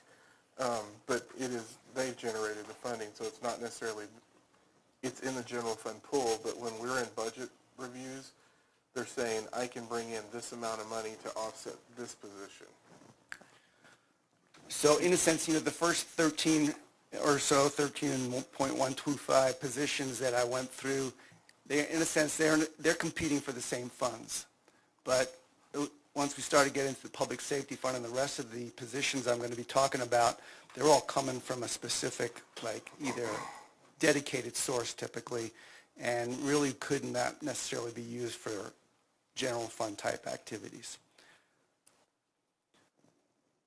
So moving in to the next one, we have to complete the core team is the 1 FTE victim advocate in community health and resilience from the public safety fund. And then we have 1 FTE communication shift supervisor in communications, also from the public safety fund. And then finally we have 3 FTE firefighters that we're adding from the public safety fund as well. Do you want to talk about that at all? The big issue on the 3 firefighters is just where we've been on our staffing levels. And, you know, one of the biggest challenges, and, you know, we're starting to see this operationally beyond public safety, is really filling overtime slots. And so in this case, we literally have gotten to the point based on staffing on the fire side where we've had to basically institute mandatory overtime to bring people in because we couldn't get people to fill the slots. The overtime budget, and when we look at these, we also look historically at what we've been seeing. Fire's been running over for a while, haven't they? And so this is really, how do we minimize our overtime costs? More importantly, how do we not overwhelm our staff where they're always having to come in and perform overtime responsibilities because we can't fill a slot based on, and it's a combination of things. It's people getting sick. It's trying to get people to get vacation. You know, those are all real-world challenges, and we needed this to kind of help us stabilize that a little bit, and also in the future, that'll get us through those swings when we see retirements come in and play. A lot of that's in your background. And then we have 1 FTE Public Works Technician 2 in Public Works and Natural Resources. This one's from the Sanitation Fund. And 1 FTE Water Utility Technician Lead in PWNR from the Water Fund. We have 1 FTE Water Quality Analyst 1 in PWNR from the Water Fund, the Sewer Fund, and the Storm Drainage Fund, so it's split amongst those 3. And 1 FTE Admin Assistant in Public Works and Natural Resources from the whole host of funds there, 3 or 6 funds or so, most of the different funds from within PWNR. Then we have 1 FTE Digital Navigation Manager in Broadband and 0.75 FTE Art and Public Places Program Assistant from the Art and Public Places Fund. And that one's a good example. So Art in Public Places is actually funded Jim can go. It's from a percentage of all capital projects. We have 1% of the construction budget is budgeted towards the Art and Public Places Fund. This is by city code. And so for all capital projects over a certain dollar amount of $50,000, we'll do this 1% in all those CIP projects. And so those dollars are accumulated, and I think this is really to give us the ability to utilize those dollars. And it has to be for that specific purpose.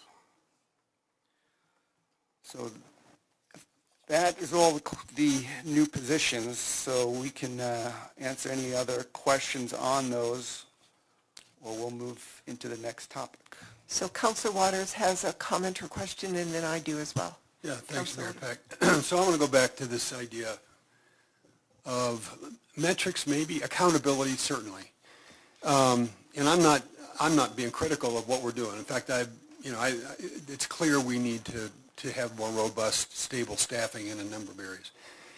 But I think what we miss, if I look through this, what stood out for me, let me just say what the good things were. What stood out for me was when I looked with what I think I could conclude, adding one more librarian, right?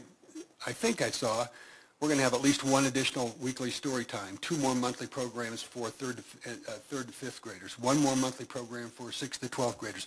Boom, boom, boom. The library staff was pretty clear. You give us this FTE, this is what we're saying to the community you'll get in return, right? So, we could take that. Now I'm going to think about our communications staff and rethink what we might do with an annual report to say, here's what we said we would do in 2023. And at the end of the year, we can report to the community whether or not we did it. And if we didn't, what did we learn in the process that would increase the likelihood we can do it in 2024, right?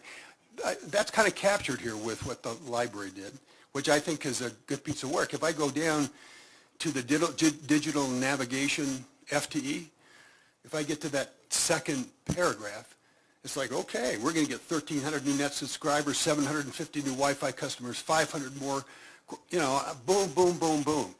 We can, when it comes to, I think we're talking about here, next slide, right? Next slide, in terms of accountability, is saying you're going to get this if the city supports us at this level, and we can report at the end of the year whether or not they got it, right? If I think about firefighters, if a great way to report on this, we're going to reduce the number of hours of overtime, which is good for everybody. It's good for the personnel. It's really good for the community that we don't have firefighters that we have stressed out, right? We're going to reduce the number of overtime hours, and we're going to reduce the number of dollars, right, that we pay for overtime, and buy more personnel time, more people hours, because we're paying less for it. I mean, these are not real complicated metrics in my mind that we ought to be using both to evaluate whether or not we're getting our money's worth and in the interest of accountability to the public, right? So I want to make one more run at this. When we talked about, we've heard a couple of times, well, I've heard numerous times in recent meetings about pickleball courts. And my own preference would be that we would have seen some FTE in here in the Parks and Rec area to support the public engagement, the design, and then the actual development, right, of parks. We have an $18 million, so pickleball enthusiasts, this council and other councils have budgeted $18 million over the last number of years for park development. That includes public engagement and design, right, and everything else that goes into this, as well as development. It's not we haven't budgeted enough for pickleball courts. We have a lot of money budgeted for pickleball courts. Whether or not they're pickleball courts is going to depend whether or not, when we do public engagement, the rest of the community shares the enthusiasm for pickleball courts that our pickleball enthusiasts share, right? I mean, there's no guarantees. Right. But it's not that we haven't budgeted the money for capital development. It's that we haven't staffed this in a way, for whatever reasons, right? We're not staffed in a way to get the work done. $18 million in a 20-year backlog, right? So in the name of accountability, we talked about, in 2023, what are we going to be able to say to the community? We're not going to add personnel, but we're going to take a different approach. What can we guarantee, if not guarantee, we're going to hold ourselves accountable for getting done in 2023 in the name of public engagement, design, and development of parks to reduce that backlog, right? What are we going to see that, and how are we going to hold ourselves accountable for spending well that $18 million and reducing that background and answering the concerns that, whether it's pickleballers or anybody else, this is not about pickleball.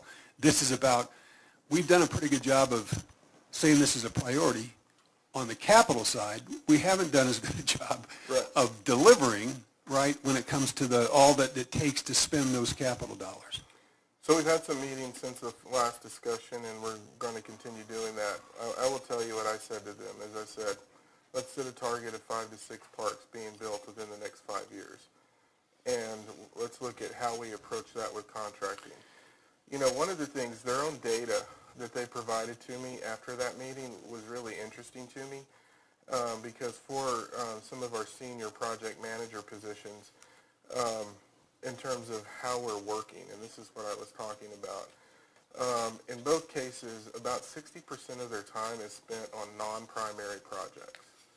And so when we look at that, you know, the first thing is how do we get that 60% spent on primary projects? Because that's the primary purpose for those positions. And what are you spending your time on?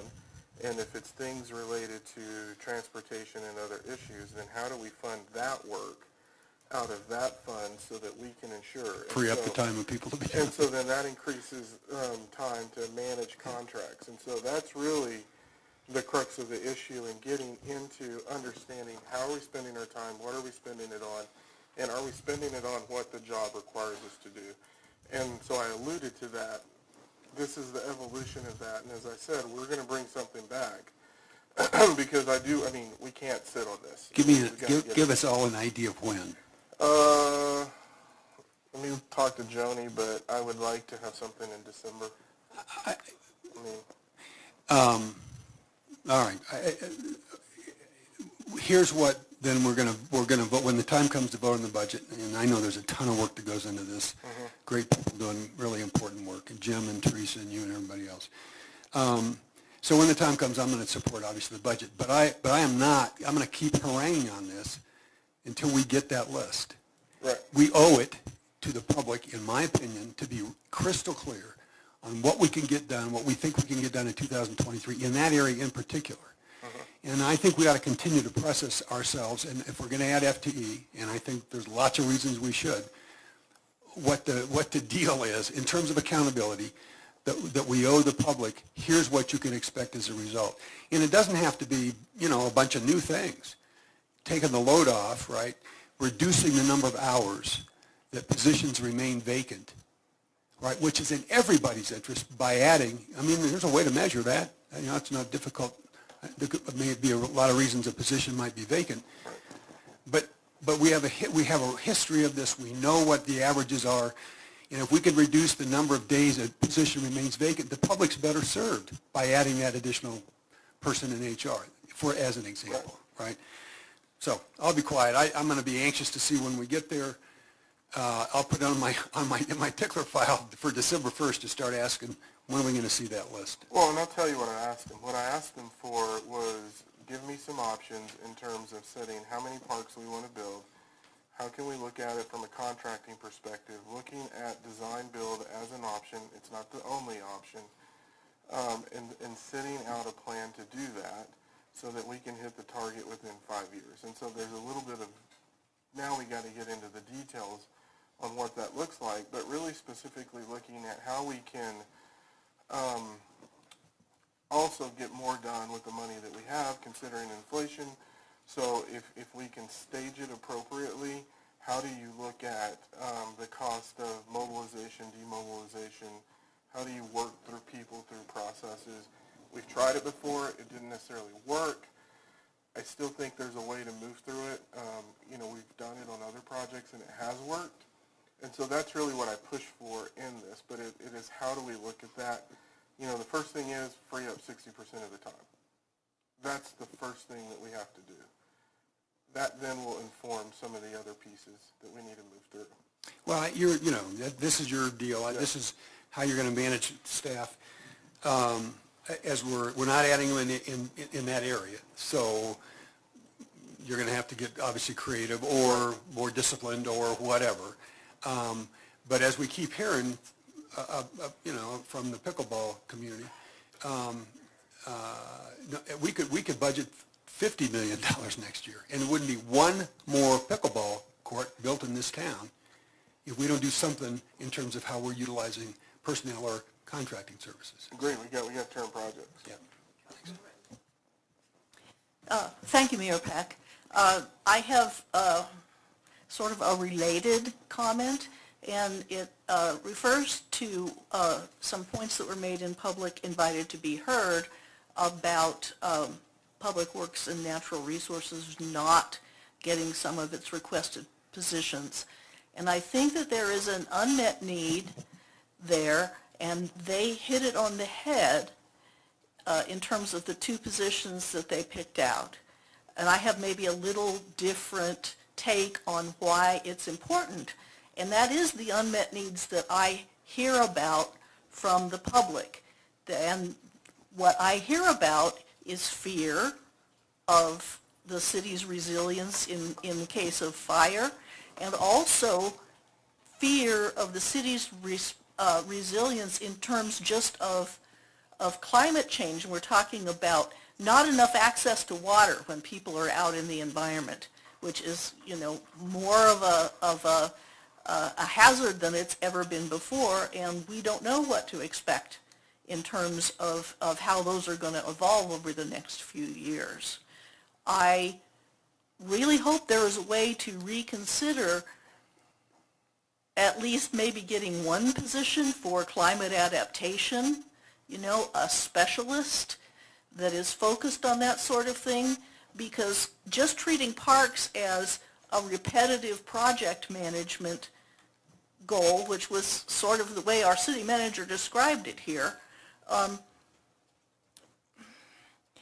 doesn't take into account the requirements for adaptation and for some overarching objectives on how we do that, whether it's pickleball or drinking fountains, or, we do have one now, which is to use less turf and more native plants in our landscaping. And I think that is an unmet need that our public is seeing, that I hear about, and I just want to put in a word for that, because I think that our climate activists hit the nail on the head this time. So Becky can talk about some of those positions, the positions that really hit, because there's the process that we go through. The positions that we were talking about were the project manager positions that were in the request that made it up to me. Those are really about park delivery. The other positions, there's other options that they were looking at. So, Becky. Good evening, Mayor Peck, Councilmember Martin.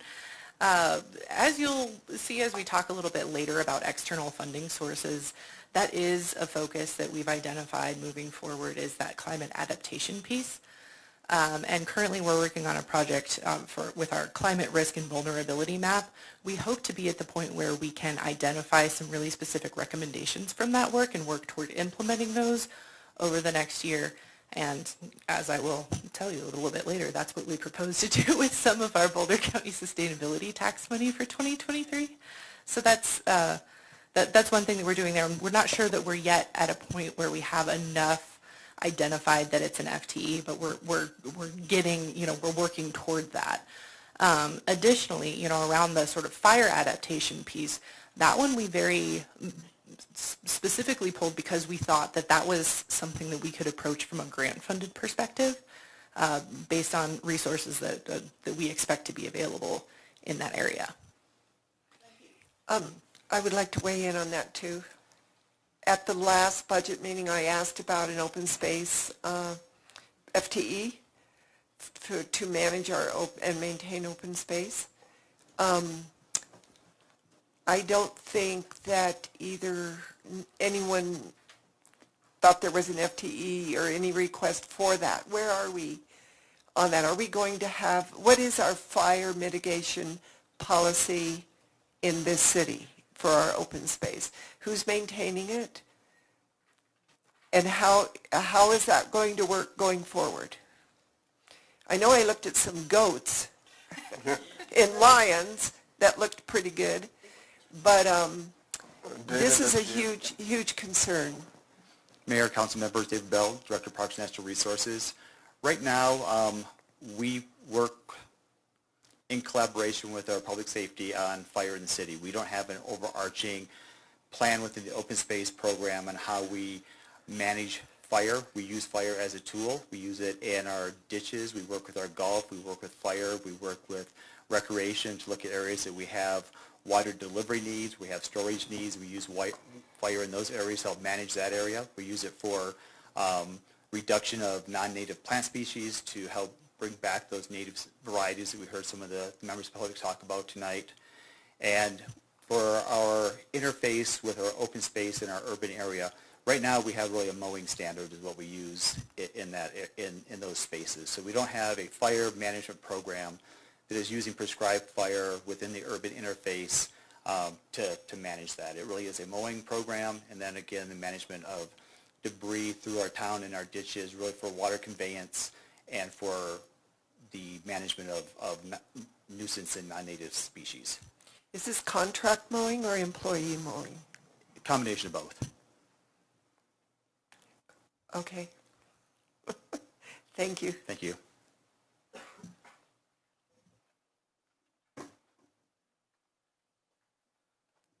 Any further questions on FTE? We're going to move into incremental development revenue. I'm going to let Teresa step up and take over. I will be back.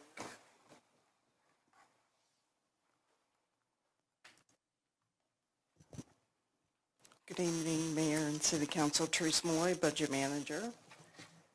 So as Council is aware, we do have a financial policy around incremental development revenue, and it basically states that any revenue above the 200 base dwelling unit number is considered incremental development revenue, and we use that for development related expenses.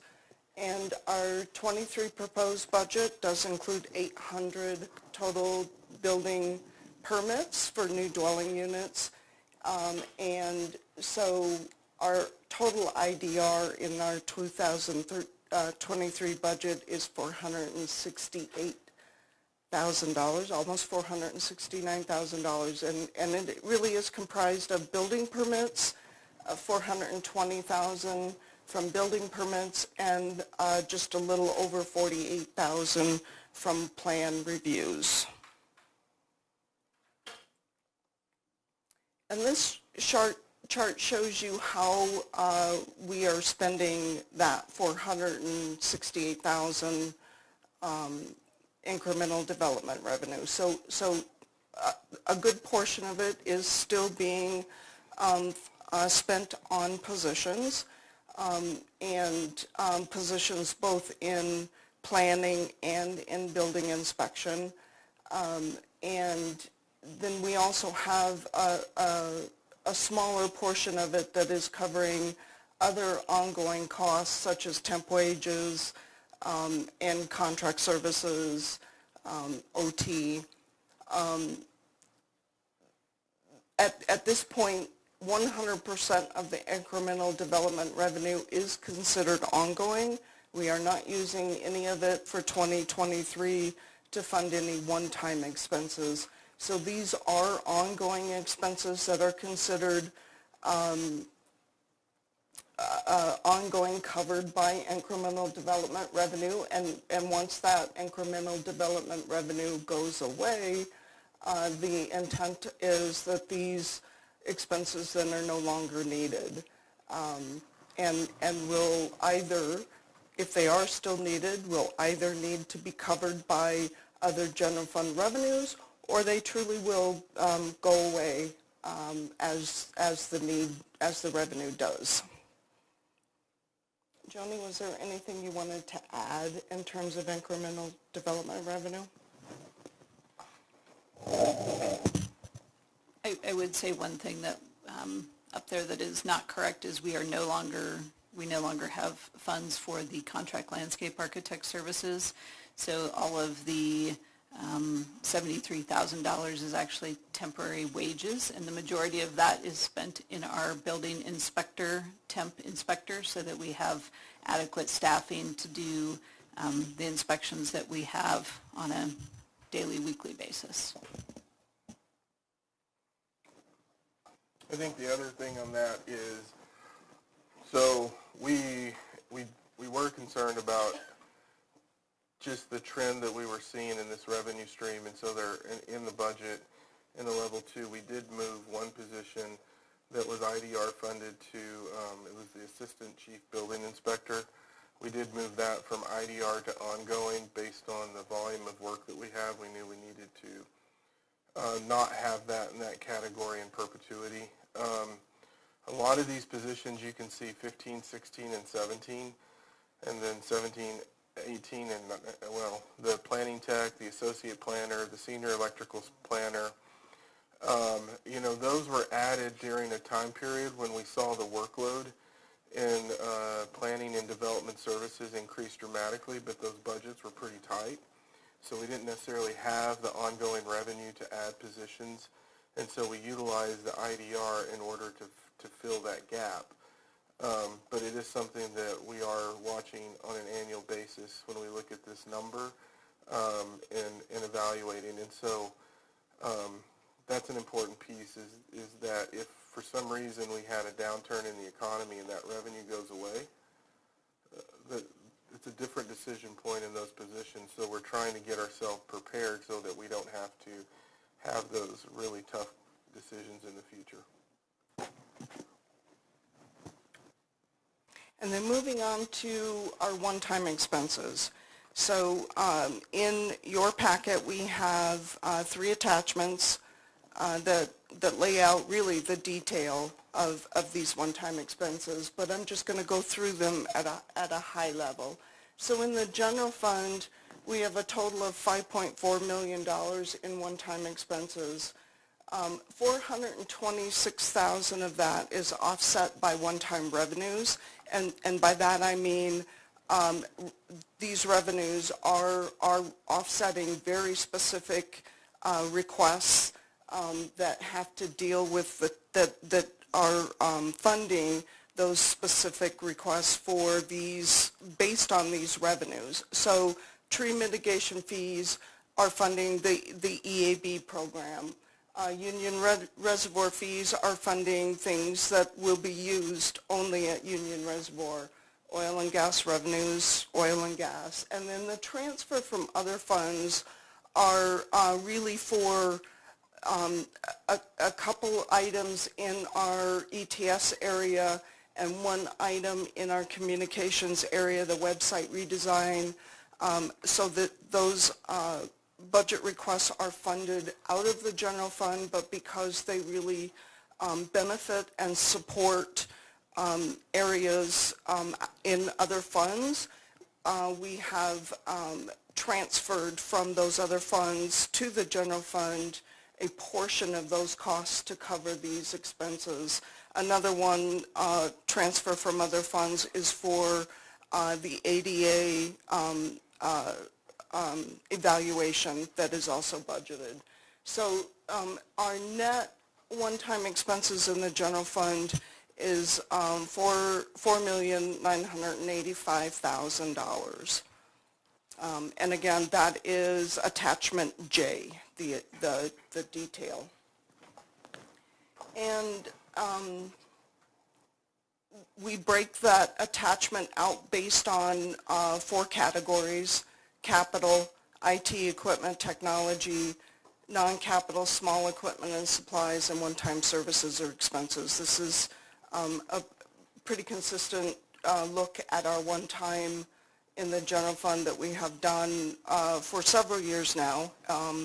And this year, or for 2023, the majority of our one-time dollars really is in that capital equipment, at $1.7 million. And I will tell you the biggest one, the biggest request here is $1 million for the take-home car program that you'll hear more about next week. So certainly if you have questions on any of those items that is in that attachment, we do have staff here that can help answer those questions. And then in the Public Safety Fund, the total one-time expenses is $912,000. Again, we break it out by those same 4 categories. And there is one CIP project, parking lot rehab, that is also funded from the Public Safety Fund. Capital equipment, again, is the biggest share here. $300,000 of that is the take-home car program. And then in all the other funds, we have $1.9 million. Again, capital equipment is the lion's share of that. And the Public Safety Fund detail is Attachment K, and Attachment L is the detail of all the other funds. Any questions on one time? Okay, then we are going to move into attainable housing, followed by affordable housing, and I'm going to have Molly come up and talk to you about those 2 items.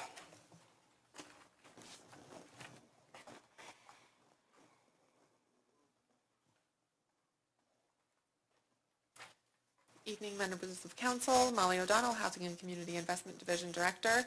So the housing items this year are pretty straightforward, except this is actually a big item. But simply put, $250,000 per year of ongoing general fund transfer to create an attainable housing fund. That is a new request, and that would set up a fund that helps serve housing projects that are building for households between 80 and 120% area median income. There's also a request for $700,000 of one-time funding for a total 2023 commitment of $950,000. On the affordable housing front, everything is really status quo from last year in terms of what the request is. That includes the $1 million of the ongoing general fund transfer, 50% of the marijuana sales tax revenues. For this year, it's expected to be about $290,000. And then we have ongoing revenue coming in from fee in lieu paid through the inclusionary housing program, and then also program income as affordable housing fund loans are repaid and other smaller factors. Within this amount, the administration is also the same as the financial policy from 2022. So 10% of all revenues to the affordable housing funds, plus the $206,543 to cover fully the staffing and administrative needs. I wanted to go back to the Attainable Housing Fund, if you can go backward. This was really born out of the conversation that we had with council in a pre-session to talk about, how we move forward with attainable housing. Obviously, we don't have a revenue source to help offset those costs in the way that we do for affordable housing. Affordable Housing Fund is restricted to affordable housing, and council did say that you were interested in creating an attainable housing fund as we move forward. One of our thoughts, you see $250,000 a year. This year ongoing, $700,000 one-time funding. As I looked at this, I wanted to take the same approach that we took in building the Affordable Housing Fund. To get it to $1 million, we didn't do that in one fiscal year. I think it took us 3 fiscal years to get that million. It took us 3. We were planning on 4, and we had actually a decent budget year to get that million. We think based on what we're seeing on some projects we're working on, in order to really facilitate that, we need that type of fund to help us in the development of attainable housing in our community. But this is new, this is a big number, and I wanted to go back to it just to make sure there weren't any questions. I do have a comment. In this fund, in this Attainable Housing Fund, are there going to be parameters on how that is used? So we're developing that right now, and yes. Okay. And so it needs to be used for homes that are built between 80 and 120% AMI. That's first and foremost. What we're thinking about in this, and it's really a timing issue because we are going to bring some of those pieces to you related to some other projects that we're working on. First and foremost, in terms of how we're looking at this, is that it has to be an open book agreement with whomever we're partnering with. Good. And so what we mean by that, and that's a pretty critical point, is that this isn't going to be where somebody comes in and says, I want to build attainable housing and I'm going to give 50 units. When we mean open book, it really is similar to how we approach our economic development agreements, in that we will sit down and we will understand in detail the pro forma and be in partnership with that pro forma, so we understand how the money's being used, where it's going to, how that's going to really apply to attainable housing. Another component that we put into this is, and we're still working through some of the legal components, we know Aspen does it, is a W-2 requirement, meaning that individuals that purchase the homes have to have a W-2 from Longmont, because that tends to be what we're hearing from our industry partners, and frankly, that's the issue that we're having as an organization. So putting a W-2 requirement, engaging in a development agreement, so it's not just an incentive where you get the money or you get a fee waiver. It really is a contractual agreement between the city and the developer that is very specific to what you do and how you're going to perform and when it's going to be completed. I will draw you to our economic development agreements where they're pretty prescriptive in what you can do, and if you don't do it, then there's a clawback provision. What else am I missing, Molly? Everything is still part of that larger project to be developed and in the discovery phase.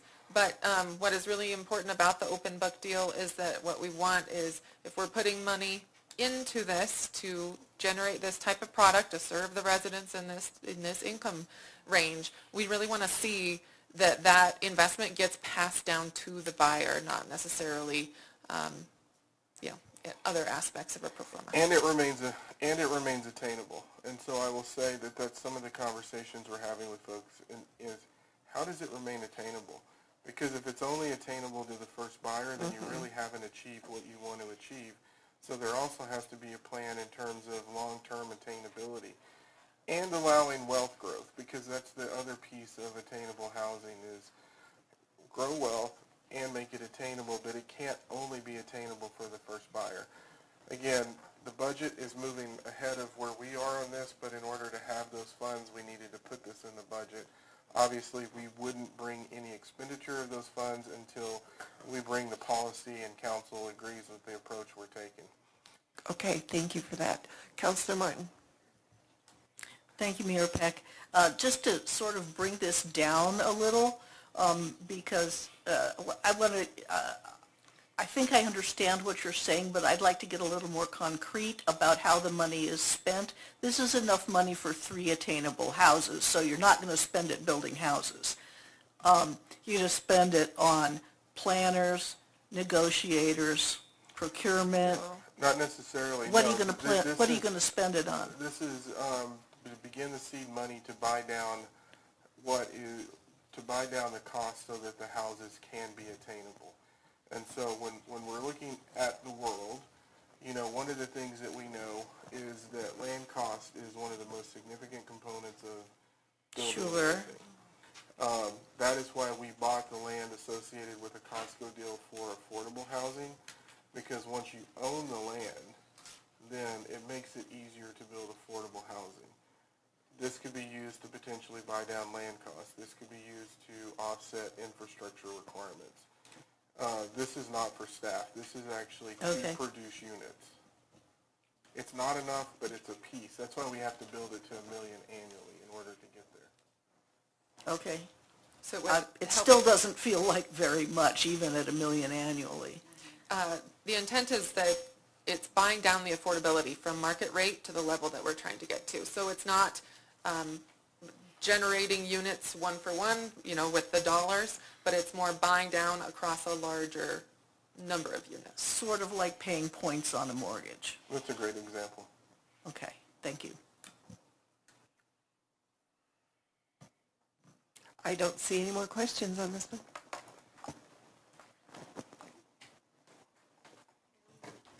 We're going to have Alberto cover Human Service Agency funding. Good evening, Mayor Peck, council members. So this year, we have 3% set aside from the general fund. That had been a goal for many years to get to that 3%, and we are excited that it is increasing the amount available for our Human Services Agency grants. Total amount is $2.4 million, and it's really meant to assist our low and moderate income Longmont residents in meeting basic physical needs, social, economic, and or emotional well-being needs. This year we had the numbers a little bit, it is changing that number because we just closed our annual Human Services Grant application process, and we're going to be in the process of evaluation. Initial numbers were around 2.2 million. Some of those, that number has dropped a little bit because of, as we go through the applications, finding out some that are not eligible or some that don't fit our priorities. We're probably up closer to 1.9. So it is going to be our Housing and Human Services Advisory Board that will review and bring back recommendations in December.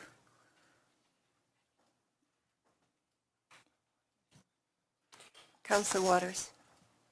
Just to be clear, Alberto, that the 2.4 is what's going to get awarded. Half of that for housing assistance. Correct. The other half in grants to human Exactly. service organizations Right. That have submitted proposals, and to the tune of maybe 1.9 million in proposals, with 1.2 million or thereabouts available to award. 1.4, yeah. So we've got $700,000 in proposals that won't get funded, and some combination of the rest. Correct. Yeah. Right. Yeah, and of course, you know, the proposals are scored. We've worked hard to develop a scoring system for all these applications and an allocation formula. So these applications are reviewed and scored, and they are allocated based on their merit and their score for through an allocation formula that we've developed. And we're likely to see those in December. Correct. Yeah. Yes. Okay, thank you.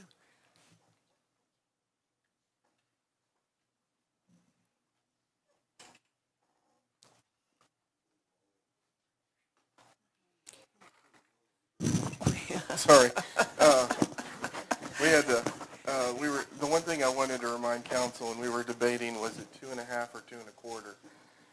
But what we wanted to remind council on, this was something that council directed us to a couple of years ago. We'll say 2.5. We may have been at 2.25 at a certain point, but the goal was to get to 3%. And so this, obviously we met the 3% goal last year, but we're at 3% again, and you can see how that is contributing to this fund on an ongoing basis. I wanted you also to know that, because when we look at some of the things and where we're making decisions on ongoing funding, things like this, we were pushing up in order to get those funds to the level that we were trying to achieve.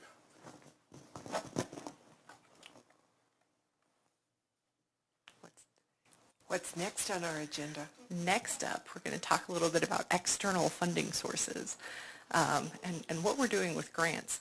So the first thing we want to do is just review a little bit the contents of the bipartisan infrastructure legislation and the Inflation Reduction Act, which obviously are two massive pieces of federal legislation that have funding that can benefit city programs and priorities.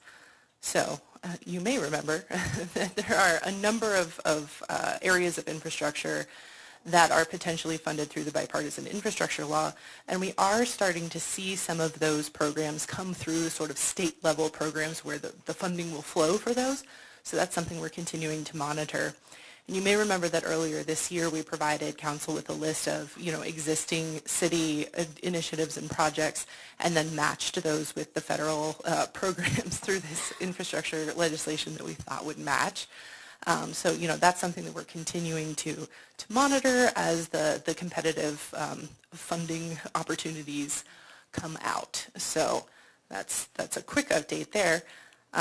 Obviously, though, you know, $1.2 trillion over the next 10 years, there's going to be some opportunities within this for Longmont.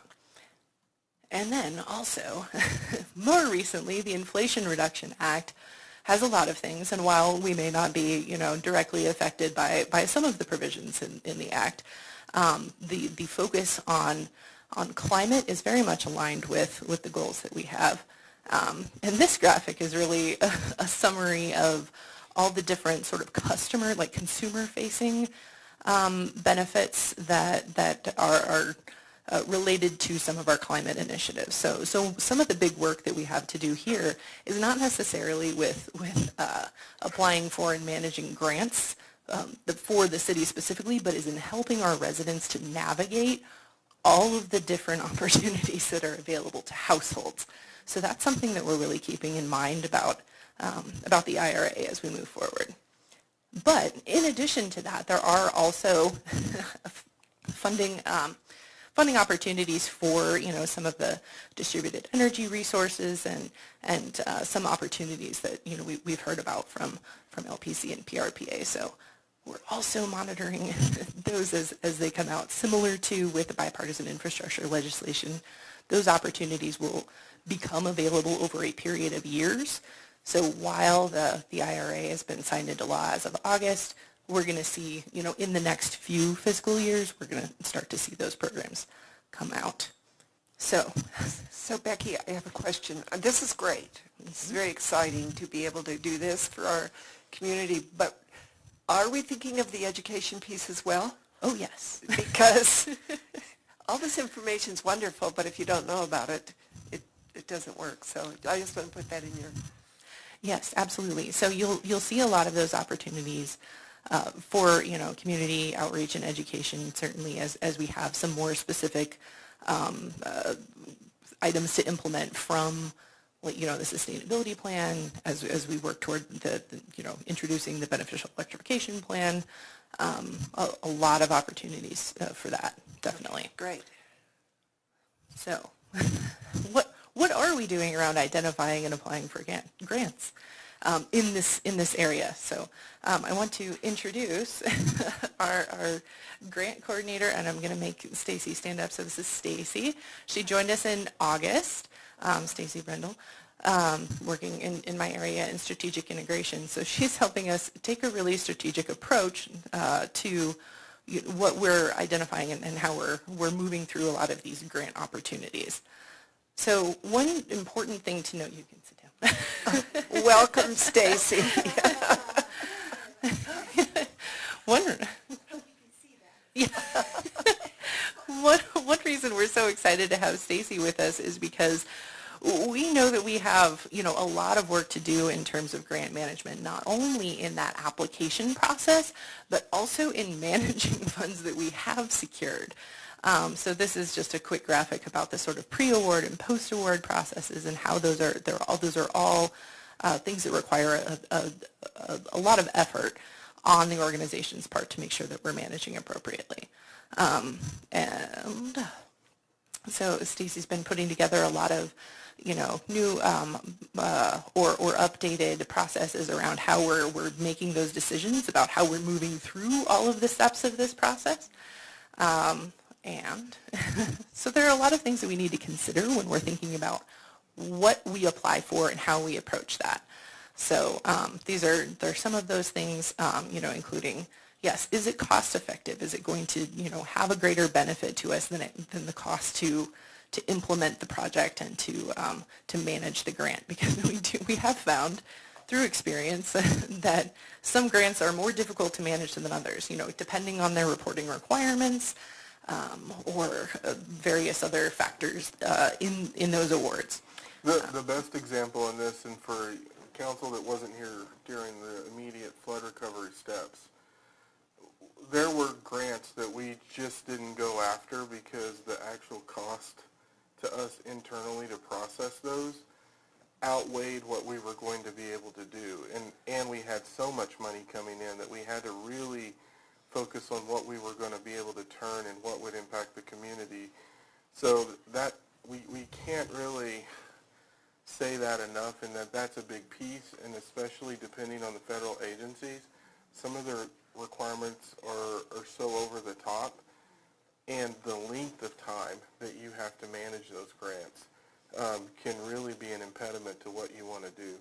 Or it could just increase your operational costs because of their requirements that are associated with it. So we do spend a fair amount of time, and we really learn through that as part of flood recovery.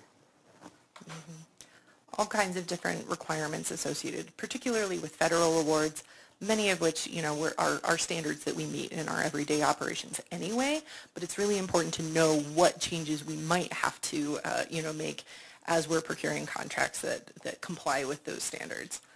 Another thing I want to point out here also is, in the top corner there where we're talking about cost-benefit analysis, is making sure that awards that we're pursuing are really in pursuit of our most important, strategic priorities, making sure that we have that really strong alignment between, what are we trying to really implement here, and that we're not creating projects necessarily to match grant opportunities, but that we're finding grant opportunities that match those projects that we have initiated that are in alignment with the strategic goals of the organization and of the council. So some thoughts there. In pursuit of that, we're working through how are we doing this analysis and making sure that we have some, so this is an example of a go, no-go matrix where, as we identify there are a bunch of opportunities, here's how we're going to decide whether the, the burdens of kind of managing the grant are worth the influx of funding that we would get. So certainly building out the structure around that. And then, so annually we have also the opportunity to use some of the sustainability tax funding from Boulder County in the form of a grant. We come to council each year with what our priorities are there. These are the proposed projects for 2023. So to identify and implement some of the recommendations of the Climate Risk and Vulnerability Map project, implement building electrification recommendations, and also implement zero waste opportunities. So any feedback or thoughts that you have there would be great. Councilor Morton. Thank you, Mayor Peck. Becky, could you go back a couple, because that go, no-go slide was really interesting, but it didn't sit there long enough for me to really absorb it. Could you just explain what made the small grant a go and the large grant a no-go? Because the only thing is it not the lack of alignment to capital improvement means we would be forced to do things we wouldn't ordinarily do by having this money? Was that the no-go decision? I think, yeah, that's probably the biggest factor in this. And this is just an example. This isn't, something that we've worked through specifically. Mm-hmm. But this idea of making sure that we have, standard metrics that we're looking at as we make this kind of decision, so that we can explain that this is why we did or did not pursue this opportunity, because it made sense within, this context. So in this one, yes, I think it's that alignment piece that really tipped the scale. Okay, because, yeah, the others sort of looked proportional, and so, yeah. Well, I think that was a great example to use. Come here. Yes. Yeah. Studio voice, loud voice, theater voice. Hello. Hello. Just to bring this one as an example, because the first grant is such a small amount, Mm-hmm. and the other grant is the larger dollar, so you think we're going to go after that larger dollar, but when it came to cost effectiveness and analysis of how much it was going to cost per person to do and how many people it affected, so that's why we chose that particular one, because you wouldn't initially think you'd go for the smaller one. Yes. Can you use the microphone so everybody in the back can hear you? Yes, I can. Thank you. I'm a little loud, and I was worried I'd be too loud, but okay. So we did choose that particular example because it showed a situation where we would have initially thought that we'd go after the big money amount, but in this particular case, when you break it down with a no-go or a go matrix, you can see that it isn't feasible in all areas.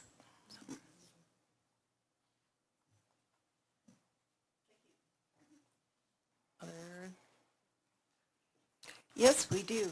Councilor Hidalgo-Ferring. Thank you. And so I don't know if you've had a chance to really delve into the Inflation Reduction Act, because that would be where the grants would be available, or money. Is there money available for cities to use to maybe offset the cost for developers that would allow us to go 100% renewable, or moving that electrification in our new developments? Mayor Peck and Councilmember Hidalgo-Herring, yes, I think that those opportunities do exist. So we are going to have to look more at the specifics of some of those programs as they come out, through the Colorado Energy Office and through, the federal offices like EERE. But we expect that is going to be part of what comes out of those programs. Very good. Thank you. So can I just clarify that, because it was one that I thought was very important too, is that those grants usually go to residents after the development.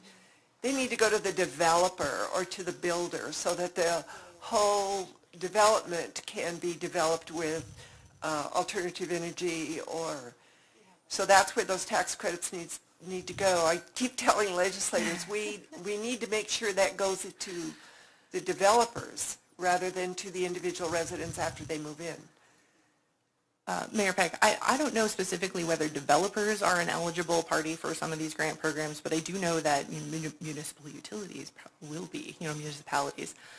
So we're going to have opportunities, I think, from a number of fronts, as the utility, probably as the developer, and, then to also assist residents in navigating some of those things for areas where that built infrastructure is already in place. Correct. I think part of it is, so as we look at projects, we are looking at the concepts of all electric projects and what that could look like in the future. Councilmember Martin sent me a really interesting email about things you need to look at in this, and the thing that we didn't think about is the commercial component to the residential component, and how you have different usage at different times of the day, and whether that makes it, whatever it is you're looking at, viable. And so I think that's kind of the depth that we're going to have to go through when we look at this, because if it's all residential and most people aren't home during the day, and you do something and you have nothing to offload that energy use or whatever you're looking at, you don't have anything there, then that creates a bit of an issue. So every project we look at, we're going to have to really get into a lot of depth to really understand what is the best scenario for this. Okay, thank you. And it has to be on the front end. Yes, yes.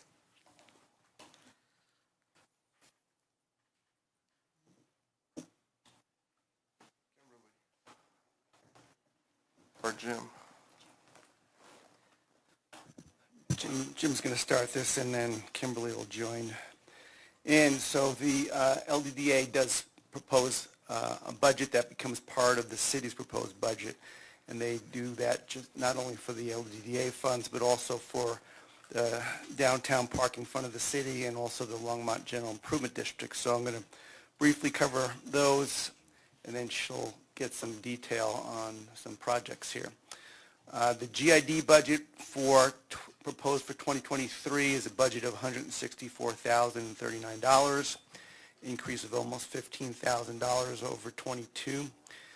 Most of it is in personal services. We do have a decrease in the O&M area in maintenance and cleaning, and a decrease in the ATF, the administrative transfer fee paid to the city. The downtown parking fund budget is $115,000, almost $116,000 for 23. It's an increase of $16,000 over 22, $11,000 increase in personal services, and $5,000 increase in O&M. You'll see some increases in personal services here, both from, as we talked to you about, compensation increases, as well as we had some reallocation of FTE amongst the DDA FTE amongst their various funds. And then the operating fund is a budget of $377,763 for 23. That's an increase of almost $51,000 over 2022. and 73% of that increase is from personal services. And then there's also a $12,500 increase in O&M in that fund. And then the debt service fund, so the tax increment funding in 23, we have that budgeted at $1.312 million. That is based on certifications from last year, what we knew or projected were to get for 22, and so that's the only information we had available during the budget process. And then, as you know, at the end of August, we do receive some preliminary valuations from the assessor's office, and in fact, the valuations for the TIF is going up to over $1.6 million is what we will be receiving in 2023, which would, if that happens, it will be the largest amount of TIF we've ever received in 1 year in the DDA. So what is proposed to be used for TIF in 2023 is, as we typically do, use a good portion of that to fund arts and entertainment, and for 23 it would be $380,000. And then we also use them to fund construction fund projects. So we have $545,000 in that area. So the Arts and Entertainment Fund budget is $446,000 for 23. It increased $33,000 overall, $20,000 increase in personal services, and a $24,000 increase in contract services for events. And then we had a decrease of about $10,000 in advertising and legal notices. So as I mentioned, they're getting $380,000 of TIF funding for funding most of these expenses, as well as they have some revenues from the programs that support the rest of the budget. And in the construction fund, we have projects of $171,000, program-type projects. We have project management fees that get transferred to the DDA operating fund for the time for staff that's administering the projects. It's $20,800 next year. And then 1/4 of the city's DDA tax increment goes to infrastructure replacement each year, so that's $62,000 next year. And then we have CIP projects proposed of $350,000. So the total construction fund budget is $603,875. And now I'm going to turn it over to Kimberly to go over those projects for you.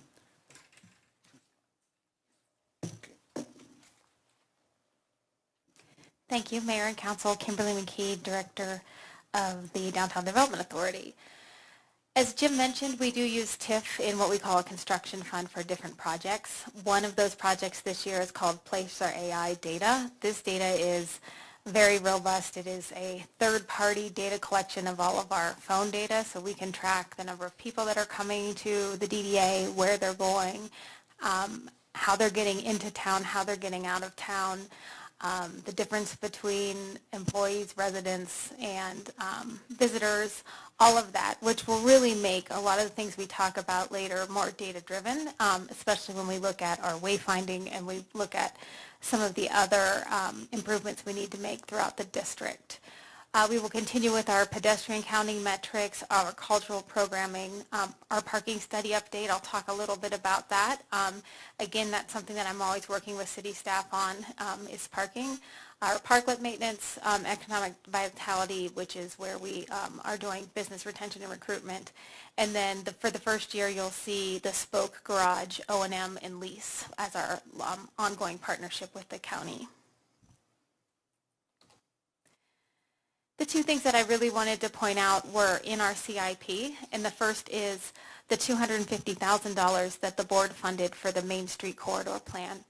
As you heard in Public Invited to be Heard, pedestrian safety and getting around, not only downtown but the entire city, is really important. In our master plan, there is a goal to maintain a safe and enjoyable walking environment for pedestrians of all ages and abilities. It was just a little sampling of the things that we hear each and every day from our business owners, from our citizens, from the community. As we look at how people are moving around the district, our board wants to make sure that we're part of the solution. We want to advocate for folks to be able to get through. One of the things that we hear all the time is that alternate transportation is the first step toward getting rid of our parking problem. We did a survey in 2021 where we worked with CU Boulder to really survey the community. For the first time in my over 10-year tenure here, parking has always been the thing that we hear, parking, parking, parking. Traffic equaled parking this time, and we have never seen that before. People saying that traffic is going too fast, it's too loud, it's too dangerous. So we hadn't seen that before, and so I think that's telling that we're seeing it across the boards. Everything from the mid-block crossings to the noise to the traffic to the crosswalk buttons are all really things that we hear a lot. In our parking study that we'll be updating this year, and we'll get you that new data, we do it to see how long people are staying and where they're going. The last time we did it, we had Kimley Horn, which is a consultant that does things like this across the country. They were marveled by the amount of people that drive across Main Street. They stay downtown, but they drive from the east side to the west side and the west side to the east side. We feel that that's because it's not very comfortable to walk around, because we don't have any laws that say if you move your car to dodge the 2-hour limit, you can move it to the next space, right? You don't have to go across the street. So we're seeing a lot of that. I bring this up because we did fund $250,000 this year and next year for the Main Street Corridor Plan CIP. In that CIP, it covers a lot of things. One is looking at Main Street, possibly of a redesign to make it more pedestrian friendly. It looks at mid-block crossings. I've been working with Phil Greenwald, and it looks very promising to be able to have the flashing lights, and I know that we've been asking for that quite a bit, so we think that will make a huge change. It talks about the alleys. We do have funding that we've had since about 2019 for looking at the rest of the alleys, the 200 block. I will tell you, when we did our parking study in 2019, there was no one parking at 2nd and Main because there was no reason to. And now I think we'll see that that's one of our huge hot spots. Having those alleys improved to be pedestrian corridors will really connect the new housing that we're developing into the rest of the neighborhood. It's an important issue. There were quite a few people here that were also going to stand up and support pedestrian friendliness, but the one person that was going to ask him to stand up ran out of time. So I just want to note that there was a lot of other people in the audience. And then alley improvements. So this is, I talked a little bit about alley. This particular CIP is to refresh the alleyscape that we invested in. So repainting the railings, fixing up the trash enclosures, those kind of things. We want to make sure the asset that we invested in stays great and looks wonderful. So I'll open it up if you have any questions for me. I don't see any, so we think you're doing a great job. Keep it up. Thank you.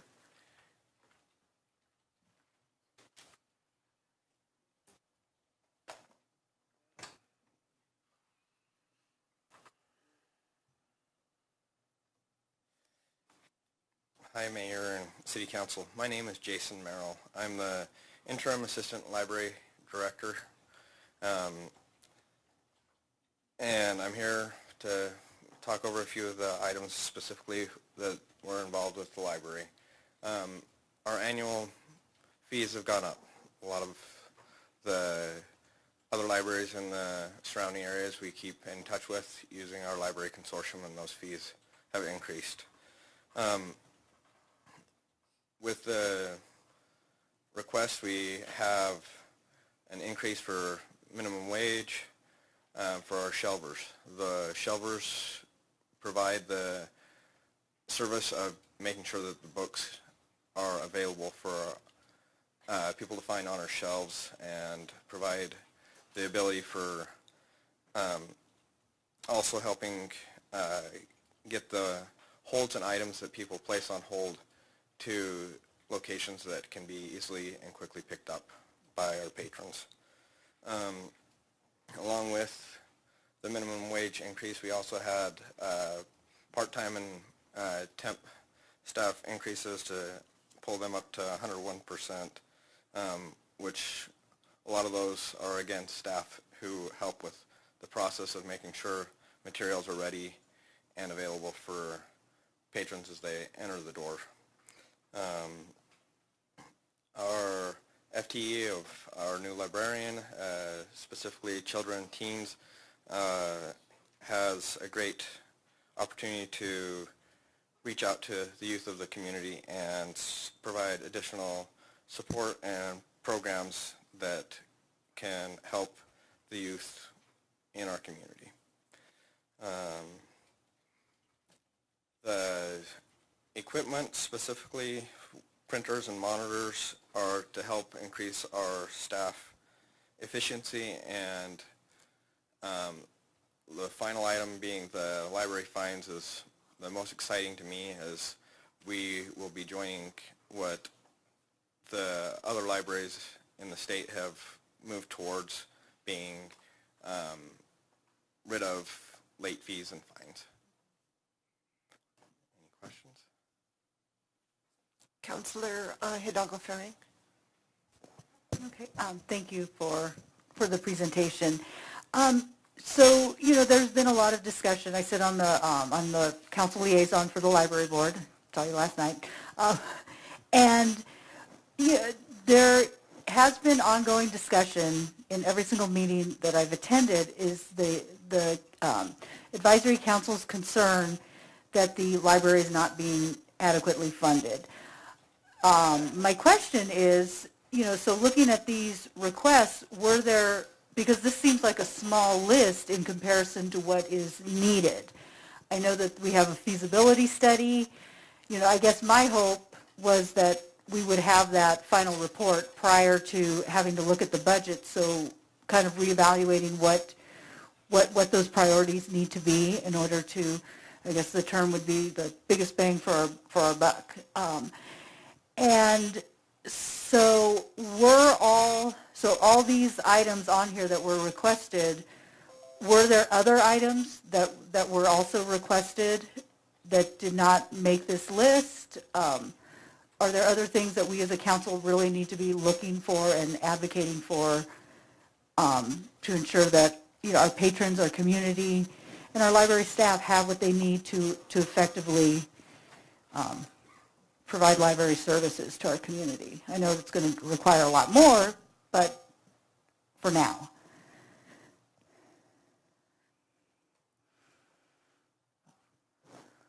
These were the items that were provided when we requested at the time. Okay, so there were no other requests that were removed or not funded? Was there? Okay. So, Mayor Peck, members of council, there are, these are all the operating requests that were made. They were funded, but there were additional FTE requests from the library that were not able to be funded. And I think Teresa's checking to see how many that would have been. Okay. Yeah, I would like to know. And, you know, again, and I know that we've had discussion around getting creative on how we can adequately fund the library. The advisory council has expressed an interest and had done a lot of research on the idea of a proposed library district. We've had discussion around a quality of life to address the social infrastructure. So, you know, and again, for me, why I'm passionate about this as a public school teacher, having, you know, the accessibility to free books, free education that for our community, especially our disadvantaged, marginalized community. So what can we do? So, Mayor Peck, members of council, I have to correct myself. Okay. I was wrong. There were no other requests. We funded all the requests the library made. So. Okay. So then, you know, and I know that we've been in transition with, you know, a library director leaving. We're wanting to get a new library director. We have interim folks. So we're in a transition. But, you know, I guess I would like to see more with the new director. You know, what are the requests? Get those out there, because again, we don't know what is truly needed if the requests aren't there. Yeah, so at least in the drafts of the library feasibility study, we have a sense of space is a significant part of that, and staffing, which then adds to the overall portfolio. And so where we are right now, it's, I think I mentioned this before, staff is pulling together and finalizing everything that is in that quality of life world that we will then bring to council and put that and start the conversations with you all in terms of what you want to see, then move to the community and really talk to the community about what they want to see so that we can move to giving council some options in terms of 2023 and putting something on the ballot to deal with those issues. At least right now, when we bring it to you, I will tell you the number is huge. And when you see that, I think there are going to have to be some choices and decisions made in terms of, what is the number going to be, both from a one-time capital perspective and then also from an ongoing funding perspective. Okay. Yeah, I guess, just looking at these requests, it was like, that's awfully small considering what we're lacking in the library world. So, yeah, I was surprised that there weren't more requests. The other thing is when, I know, and this is more for the public, we had a conversation last night about the feasibility study, but when are we all anticipating to see this brought before council? With that, we are hoping to have that to council next month. Next month. Okay, so less than, I know there was just talk about possibly 6 weeks out. I had requested maybe we could do a pre-session, but will that be necessary, or can we, that month, will it hit us, will we be able to see it in about a month? I think we can see it in about a month. We actually wanted it earlier, and I know there were scheduling issues with the consultant. Mm-hmm. Jeff, what was the first day that we threw out? The first day was July. Well, I mean, but recently. What were the dates in September?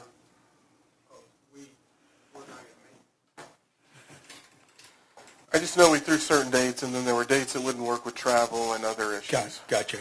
Mayor and members of council, Jeff Friesner, Acting Director of Community Services. Originally, we wanted to go the second meeting in September. We did not get the final information from our consultant until 6:30 last night, which the library board meeting was at 7, so Jason and I hadn't had the opportunity to even review that. It will be our goal to do that in the next day and then work with the city manager and get that information back to you no later than the end of October, sooner if possible. Okay, and is it really more for scheduling to get the consultant out here? Is that why we're looking more towards the end of October? Or is it because our agenda is already full? I think if we could schedule it, and we'll do it as soon as possible. I think part of it is we need to look at this because some of the challenges that we've had is, and I said this during that first presentation, there were issues with the numbers in terms of, and it was more what we were seeing in terms of comparison to other city departments. And specifically, it would say, well, we had this much growth in community services or recreation. When we looked at it, it was, well, we moved golf into recreation. And so, and we knew from our budget pieces, so every time we've seen issues that we need to normalize or need to understand and figure it out. So I think the first part of it is, now that we got it 6:30 yesterday, we need to dissect it and make sure there's not any more of those issues that are in the report. So how the data was disaggregated and presented was misleading. Is that? Well, I think it was, they looked at the CAFR and they said, here are the CAFR numbers. But when you look at the budget and the CAFR, you also need to understand what operational changes occurred. And so when you will see a head count shift by 12, it wasn't that we necessarily added 12 people to do something new. We just literally moved something from public, and I'm using that because that's the one item that we keyed in on immediately upon seeing it, was we moved a lot of bodies from Public Works and Natural Resources into recreation, which did increase their head count. And so I say all of that because we really need to look at it again. The last time we looked at it before the final report, we saw estimates in terms of cost that weren't balanced in terms of what it would cost if we did it this way versus this way, because they didn't include the cost of facilities in it, and we had to ask for that change. So it's like every time we've seen it, we've seen an issue. And so I think, we need to really dig into it pretty fast, but we've been pressing, and we just haven't met those dates. Okay. So, yeah, I mean, if we can get the consultant out and you have that time to dissect, I could understand the advisory board's frustration because they've been, advocating for this for several years now, and, longer than I've been on council, which isn't that long, but but it's ongoing, and there's a need, especially as our community grows. So, thanks. Thank you. Councilor Waters. Thanks, Mayor Peck. Just building on that, this will be the third budget the third budget I've been involved in, participating in, will ultimately approve, while we've been doing a feasibility study. I mean, it's hard to imagine. And I understand we've had multiple consultants and a change in the library directorship. But to get this with just no other kind of benchmark or context to say, here's what we're doing, here's the best that we can glean with parameters or with disqualifiers, like, hey, this may change by 50% or whatever, to somehow benchmark this compared to what we're seeing, right? And some statement of what our aspirations are in terms of a library budget that represents X percentage of something, whether it's general fund or total budget or whatever that makes most sense to you guys. So this is about $300,000, assuming a librarian, another librarian's about $150,000, or maybe it's $165,000 or whatever, all in. So it's a little over $300,000. The last time we looked, we were like way below what comparable libraries serving comparable municipalities. So it's disappointing that we've gone this long without getting. It's not your fault. I realize I'm not trying to lay blame. It's disappointing that we have not been able to get closure on the feasibility study.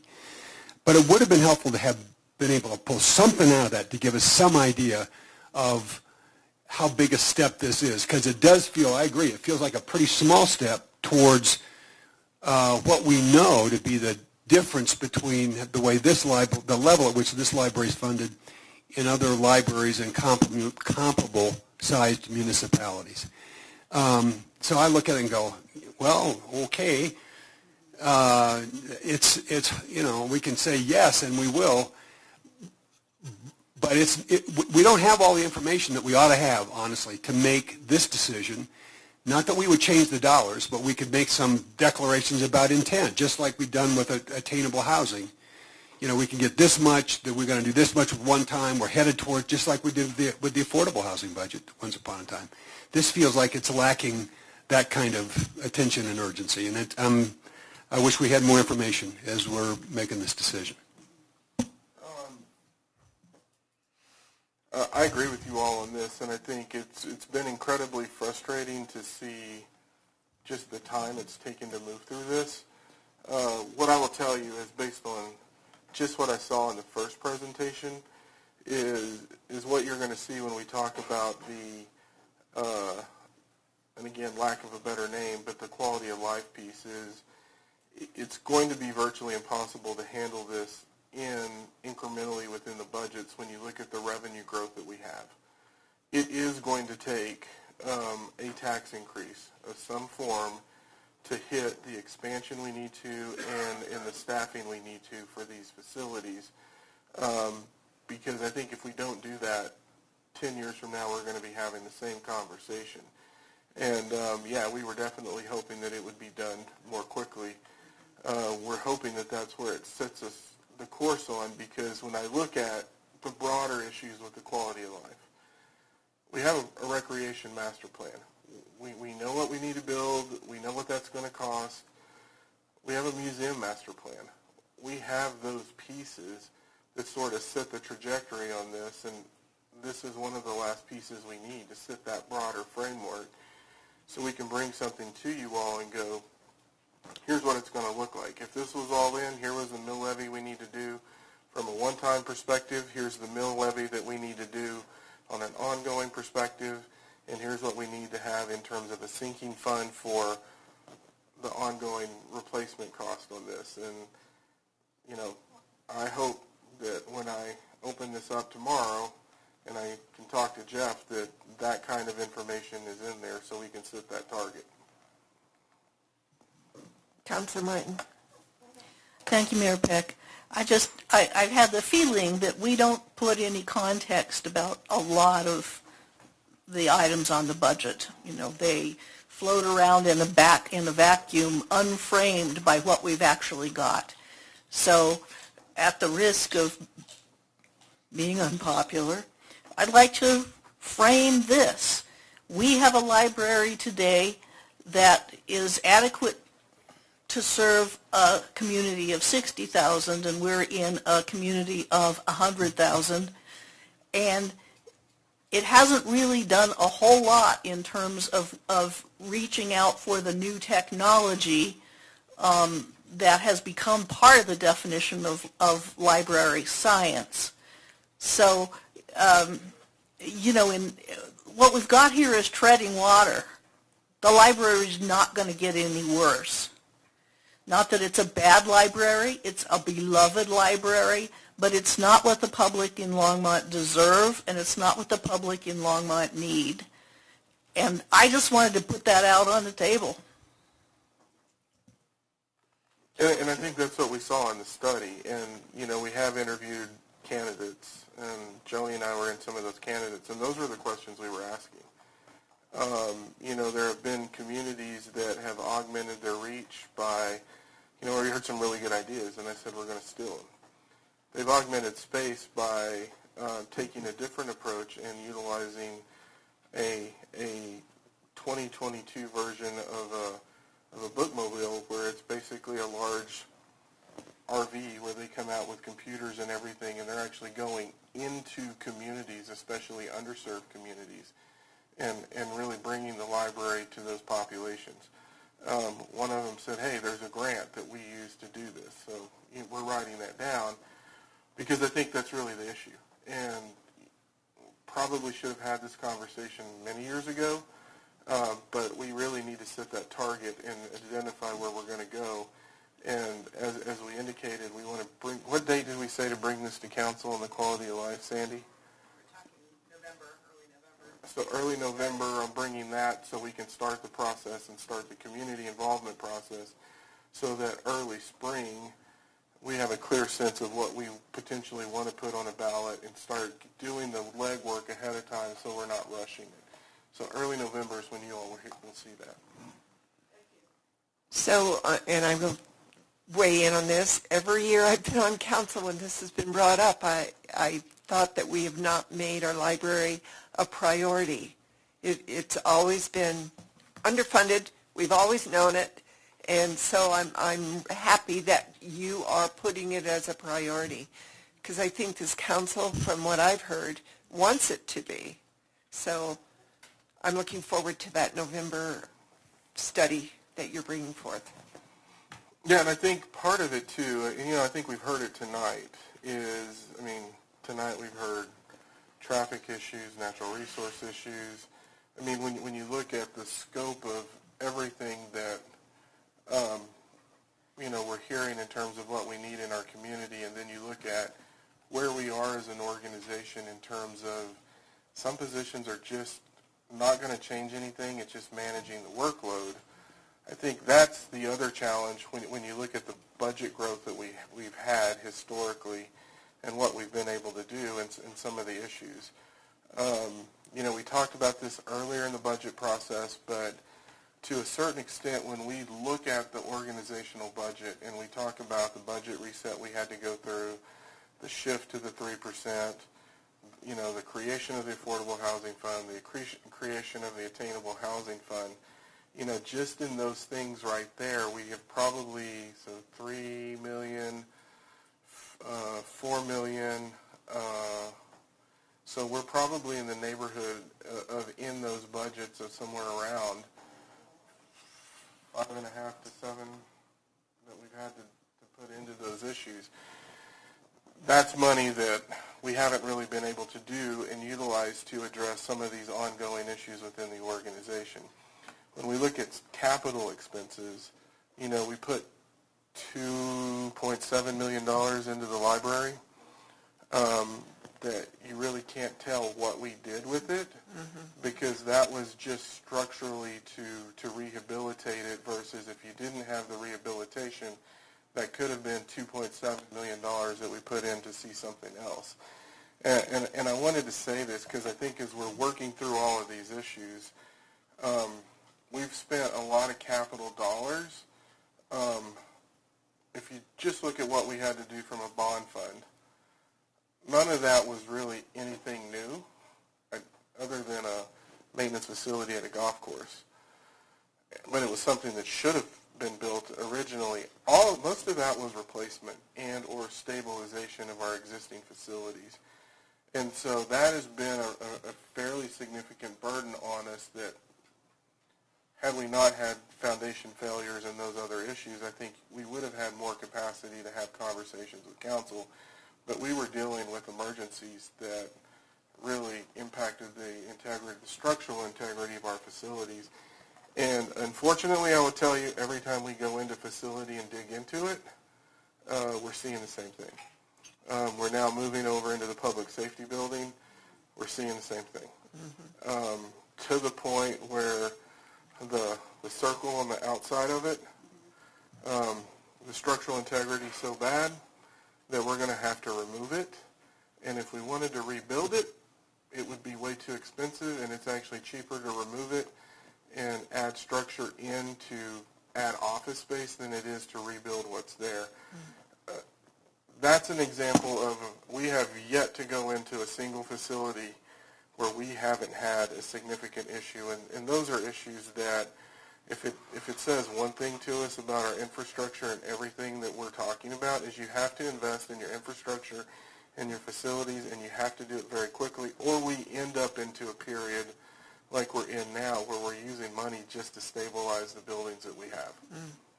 And I want to just give you framework, sort of a chronology of where we went through, and we didn't talk about the CIP adjustments that we had to make as a result of the flood, that we had to move dollars in to repair a lot of facilities too. So there's been a lot of demands on us that have really limited what we can do in terms of digging into some of these issues, which is leading us to the point of, to make this change, we're going to have to look at this new tax to support these broader improvements that the community wants. Can you put dollars in there to fix that clock?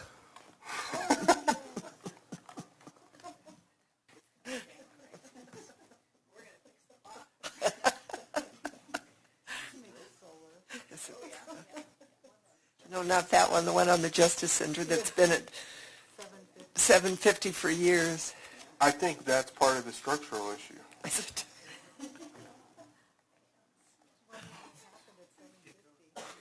Don't know. Okay, I think we're ready to move on. Okay, the use of the marijuana tax. So in our 2023 budget, we have $580,000 projected from that revenue. And as council knows, half of that goes to affordable housing, so $290,000 for affordable housing, and then the other half, $290,000, is included in the proposed budget as ongoing for mental health and addiction. And then our final topic for the night, I'm going to turn it over to Sandy.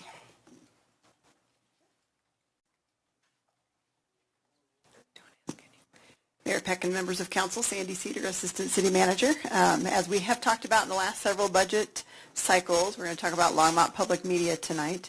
As you may remember, this is the only contract that is exempted from purchasing code because it is a completely council decision, and that's laid out in our financial policies. Also in our that's in our purchasing code. Also in our financial policies is how we fund public media today. Today we fund it through 25% of the cable franchise fee. In this particular case, for the first year in several years, that has gone up. So last year, I believe that was around $140,000, and this year it's going to be $152,500, so it's gone up a little bit. And the last couple of years, we have provided $117,000 and then $120,000 in one-time funds because of COVID and just trying to help to manage the effects of that on their membership plan. We have reserved $120,000 one time, which is available in the 23 budget if you so choose to use it on this contract. But we would certainly be looking for a little bit of direction around, do you want to continue this contract? We have some other options. Obviously, you can either keep that similar level of service, and I believe that that infusion of one-time funds is what's required from Longmont Public Media, but I'll certainly let Sergio and his team speak next. A reduced level of service so that we keep it to 25% of the current budgeted revenues. We could certainly bring public access media service in-house, although I would say that if we were to do something like that, we would have to really concentrate on city things first because council meetings and such, that's really where we would have to focus our energy. Or we could bid the public access media services out competitively. So I'm looking for a couple of things. I'm looking for what you'd like to do with this contract, kind of general direction for this contract, and also that funding level. So with that, I'd like to turn it over to Sergio so that he can give his presentation as well. Come on over, Sergio.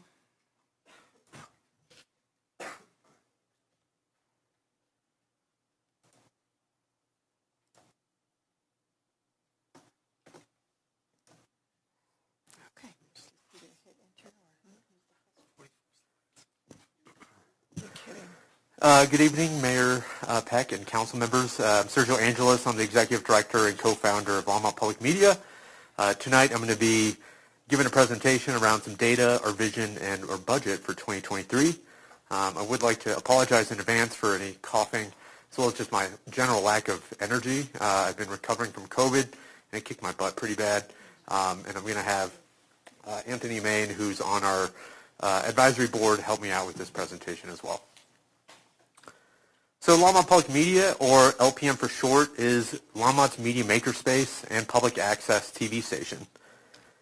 And as a 501c3 nonprofit, our mission is to educate, produce, and distribute local media. And we do that by providing a media makerspace to our community to teach media creation, to produce, and to distribute local content. The agenda for tonight will be going over some data, talking about our vision, and then discussing our budget and our ask. So starting off with data, specifically LPM memberships. So in 2020, we had 78 total memberships, with 8 of those being paid. In 2021, we grew our overall membership by over 100% to 198, and we grew our paid membership to only 29 members by about 240%. This year, as of September 14th, we've grown our overall membership by about 50%, so we're now about 291. But we have grown our paid membership about 120% to 67 members, and that's as of September 14th this year. In terms of what those membership tiers look like, we do have a free community tier membership, so anyone can walk in and use our space Monday through Friday, 9 to 5. And then jumps up to $25 a year, and that allows individuals to reserve studio space Monday through Friday, 9 to 5. It jumps up to $25 a month as a maker membership, and that's when you get 24/7 access to the space and 50% equipment rentals. For $50 a month, you get 24/7 access, free equipment rentals, and discounts on classes. If you're a team of up to 3, you can sign up for a production team for $75 a month, and you get all of the same benefits.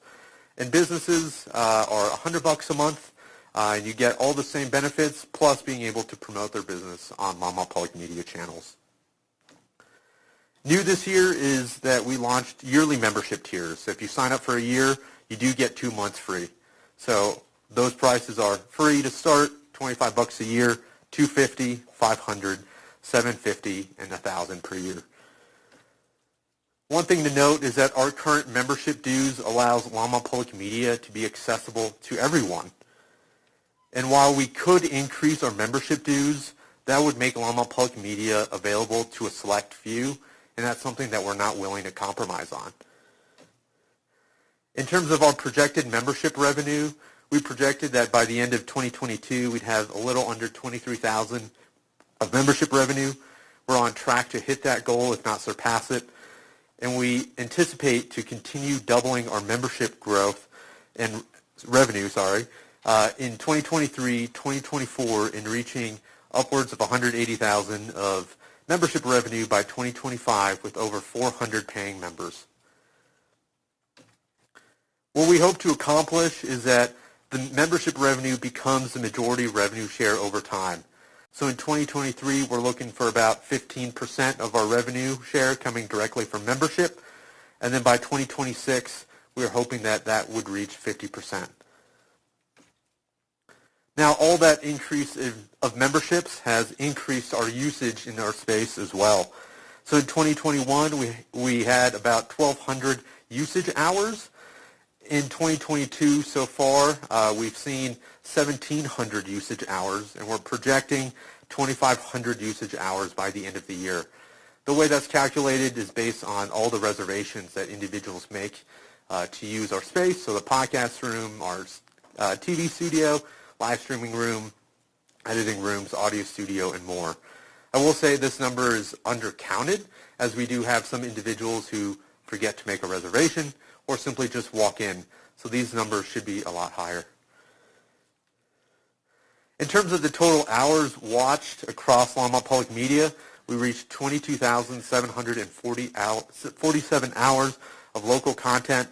That's all coming from our YouTube channel, our Facebook page, our Vimeo, our Roku, and our website. What isn't included on here is Comcast data, since Comcast doesn't give us that, nor are we including any data of videos that we produce for the city of Longmont. One of the questions that we get a lot is, what are we going to do to increase membership? So we will be doing membership drives, a minimum of 2 per year. We did just wrap up one last week. We had got a lot of new members signing up, a lot of new people knowing and learning about Longmont Public Media and checking out our space. We will be using grants to fund outreach campaigns in our community. We'll be doing a coordinated marketing campaign with a common message and branding across media types to raise awareness and attract new members. We'll be offering student scholarships. We'll be continuing our weekly events. Earlier in August, we launched Thursday Night Live at Longmont Public Media. So weekly events of live storytelling, talent shows, media trivia nights, and a lot more. They've been a really good way to draw people downtown into our space and get more aware of Longmont Public Media and what they can do there. We'll also be partnering with local groups such as Firehouse and Tinkermill, the Longmont Community Justice Partnership, and the Recovery Cafe. We'll be conducting a corporate business fundraising campaign as well as networking with other public access organizations. Regarding weekly events, this may become free for members, especially as popularity grows, and may be a way to generate additional revenue. We'll be also targeting advertising at colleges and high schools from Denver to Fort Collins. We also recently launched a referral rewards program, so any members that refer another member, they get 20% off their next month, and the person that signs up gets 20% off their first month. And lastly, we'll be launching some internships and programs with a focus on high school and college students, recent college graduates, individuals with disabilities, and senior residents. And now I want to pass it on to Anthony Main, who's going to be discussing our vision. Thank you, Sergio. Mayor Peck, members of City Council, my name is Anthony Main. I'm on the advisory board for LPM. I also run the online radio station LPMX. You've seen so far that we've been increasing membership, and we've been increasing our community presence, even in spite of the challenges presented by COVID. But where are we going with this, or to be more squishy, what is our vision? And it starts with a question. What if Longmont had a robust and inclusive media ecosystem?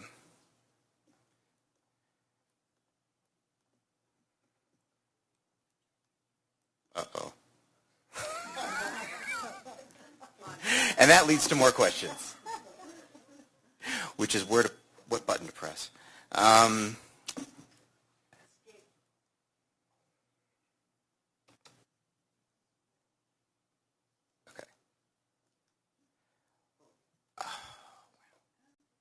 This is not my fault.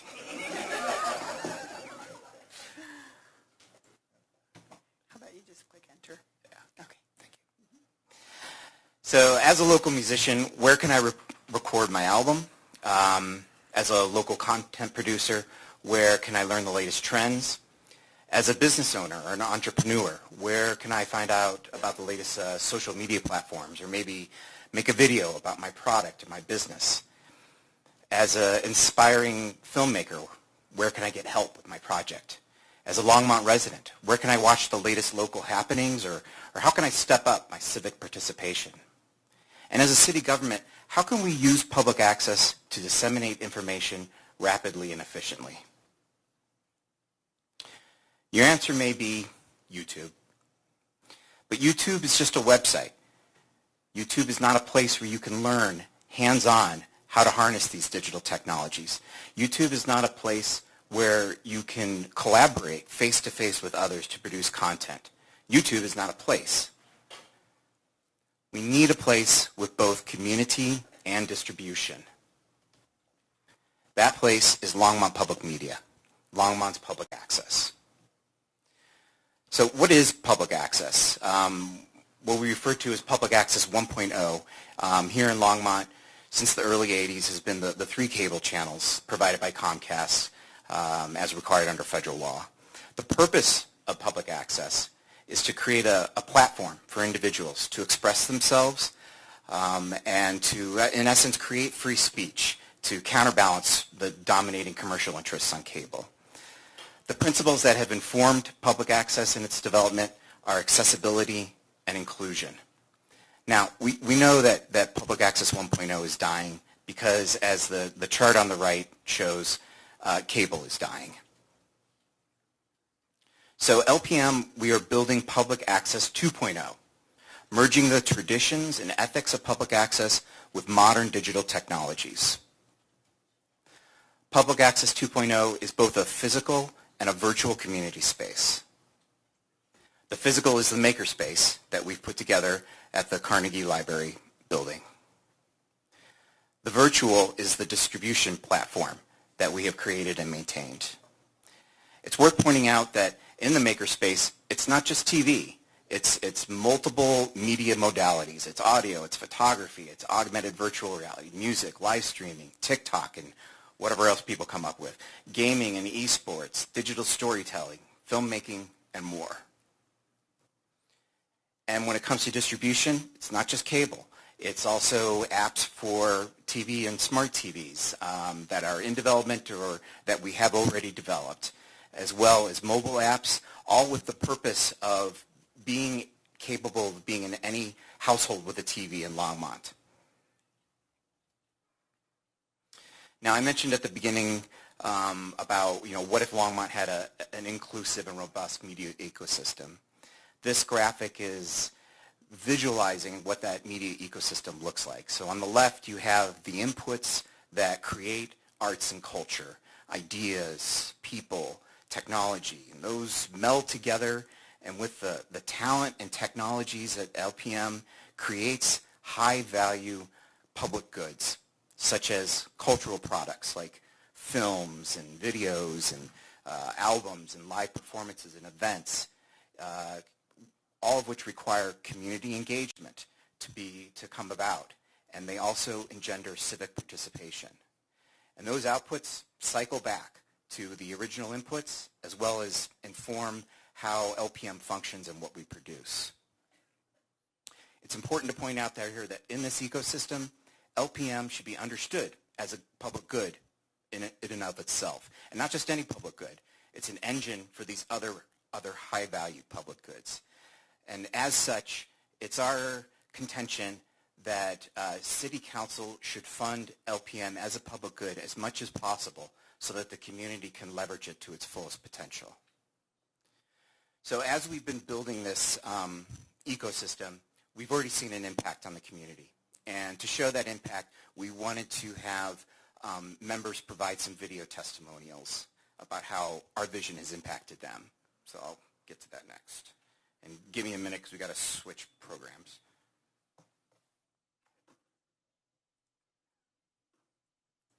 People should care about LPM because if we care about our community, we care about the stories that our community is creating, and LPM has created a place that we can capture those stories. I did a personal project here called Nuka Moment. I filmed a kids show teaching kids movement and mindfulness practices, which was a business I was doing during the pandemic out in the world. And then LPM helped me digitize. LPM helped me digitize those offerings so I could record them and share them virtually.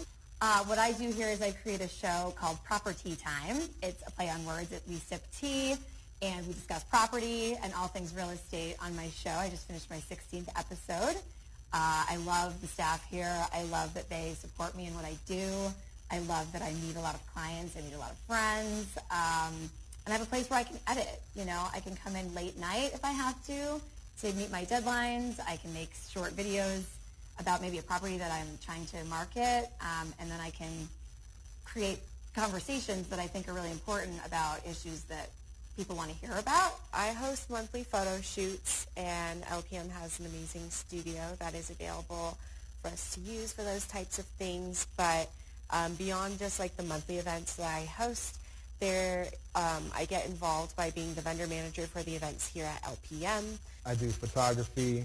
I do shows, I do a fitness show, I do podcasting, music, video, basically everything that this makerspace has to offer. I try to utilize that space, that equipment, and that information that all of these beautiful people give me. There are a few things that I really like. First, I get to hang out with creative, interesting people. I get to learn a lot, which is as you get older, it helps keep your mind sharp.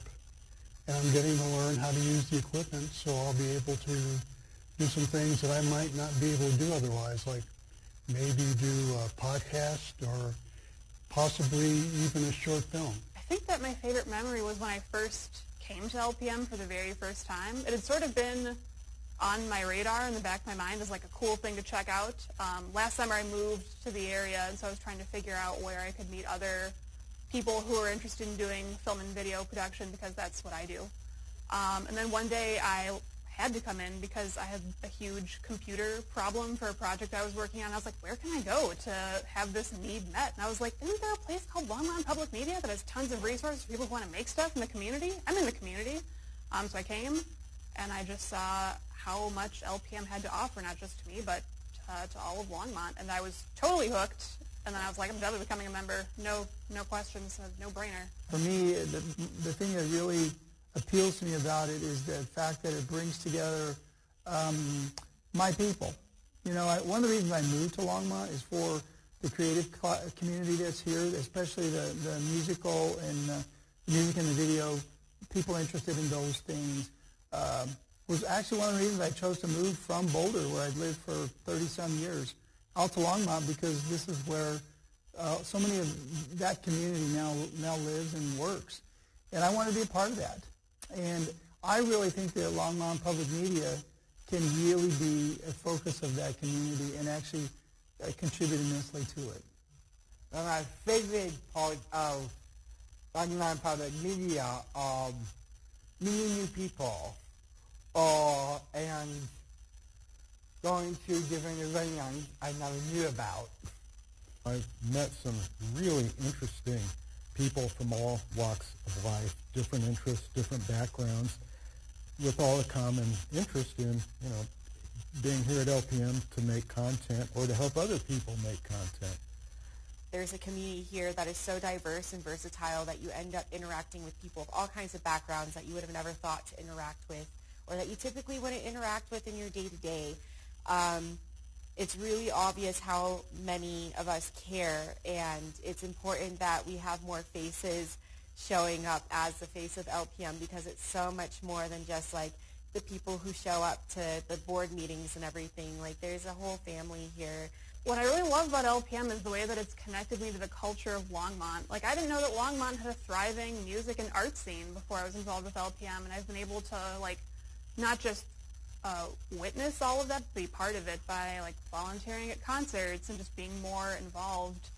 And that would just be such a huge loss, because I would feel so disconnected from the community if I didn't have LPM as this like way to keep discovering new things about where I live. The first time I ever came to a concert here, which was last fall, and I remember coming and finding such a wonderful room for listening to a concert. It's such a great listening space. I liked the people who were here running this operation, and it just, wow, it was like I said, I realized that it's unlike anything else you can find here in Boulder County, in my opinion, in terms of a listening space, a place where people can do high-quality work in a high-quality setting. And I just realized this is the kind of thing that you can really build a great creative community around. The LPM community has so much to offer that hasn't even been like tapped into yet, and I want to be a part of like really showing Longmont and the surrounding areas what LPM is capable of doing and what they can host and what we can do here, because it's magical. As good as we are now, and I say we because I do feel like a member of the group now, we'll be able to do more in the future if we can get more people interested, sort of leverage the power of the city of Longmont to promote LPM, and just get more people interested, get more people involved. There's a lot of potential here.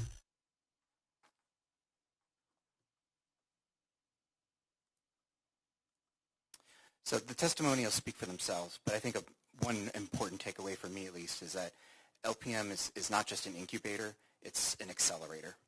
And some of the people who I wanted to thank those members who gave their testimonials, and some of them are here tonight, if they could stand up, as well as everyone who is here to support Can I interrupt you just for a moment? We're going to be running out of time, so do you have any more on your presentation? Because I think it was a great presentation, and the testimonials were great, and we also heard them to come up to public invited to be heard. But I was just asking them to stand. Okay. But I'll go ahead and move on. Thank you. And Sergio is going to talk about budget and how to make this vision a reality.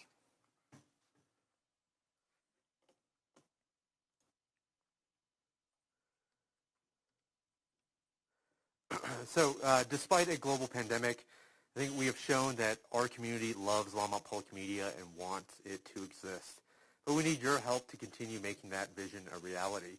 So what you see on the screen here are 4 budget options for 2023 and beyond.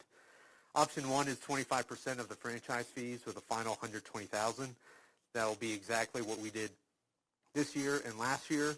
For 50% of the franchise fees, we'll have expanded local public access content, expanded makerspace staff, some increase in media education, and a dedicated full-time person to city projects. For 75% of the franchise fees, we'll be able to add youth and internship programs. And for 100% of the franchise fees, we'll be able to have a fully staffed makerspace, a media education catalog, youth and internship programs, a certified job training program, dedicated media creation funds, and of course, a dedicated full-time person to the city projects. The vision that Longmont deserves would need 100% of the franchise fees. 75% will get us close, but 50% is the minimum that we need to get us on the path to self-sufficiency in a few years.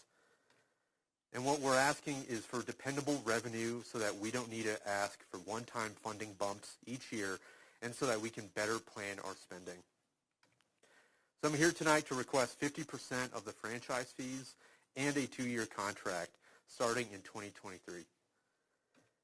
I want to thank you all for your time, and I'm available now for any questions. Thank you, Sergio. Do we have any questions from counselors? Counselor Waters. Sandy, in the enclosure, or in the council communication, and you've made several references to our financial policies and the limit of 25% of franchise fees. Is that codified in our financial policies? I was searching actually, like I couldn't find our formal adopted set of financial policies on the website, and I should have asked this question before tonight. Mayor Peck, Councilmember Waters, the financial policies are actually part of the budget presentation, and you'll be considering them a little bit later in this whole piece. But of course, any direction that you give today, sure, we would update in those financial policies. So it's not part of code, but it is something that council decides upon. Now, the contract itself being solely a council decision, that is codified in purchasing code. Yeah. But the financial policies are part of the budget. Okay, all right. I wanted to know. I'll make a motion when we're ready, but I know we have others who might have questions. Yeah, thank you. Councilor Hidalgo-Tang. Okay, thank you, Mayor. Actually, so this might be for Sandy, but if we could go back a couple of slides to where you had the 25 or the 50%. So in looking at this slide, our current contract, what does it cover? So today, our current contract includes recording things like city council meetings and planning and zoning meetings, all of the board and commission meetings, special meetings that are of the city council. It also includes the public access portion, so making sure that there's access for the public to be able to create and show different media, as well as 20 hours, 80 hours a month of city programming. So this is programming that the city says we really need a video on this or that kind of a subject. So it includes those kinds of things. There are probably a few other things because we talk about cultural events and kind of community events and things like that that are part of that contract. And the contract is for 25% of the franchise fees, which in 2022 was only $140,000. Plus, you all added one-time money at $120,000. Does that sound right, Sergio? Anything you want to add? No, I think yeah. Okay. Yeah, I was feel just like you look at it all the time. I was just trying to overlay what this slide shows and what is in our contract. And then so then if we do move to a different pay percentage, then would we be looking to revise looking at a new contract? So really just revising that. Is that what the understanding is? Yes, that's the understanding. Yeah. And so when you look at his proposal here at 50% of the franchise fees with some of those expanded makerspace staff, those are the things that contract would then include if that's council's direction. Okay, thank you. Mm-hmm. Councilor Martin. Thank you, Mayor Peck. I would just like to quickly draw the public's attention and the council's attention to the group of people that we saw speaking for public invited to be heard, because I would like to observe that there is no public invited to be heard faction. This is the most diverse collection of people with a sense of solidarity among them that I have ever seen. And I don't think that can be discounted.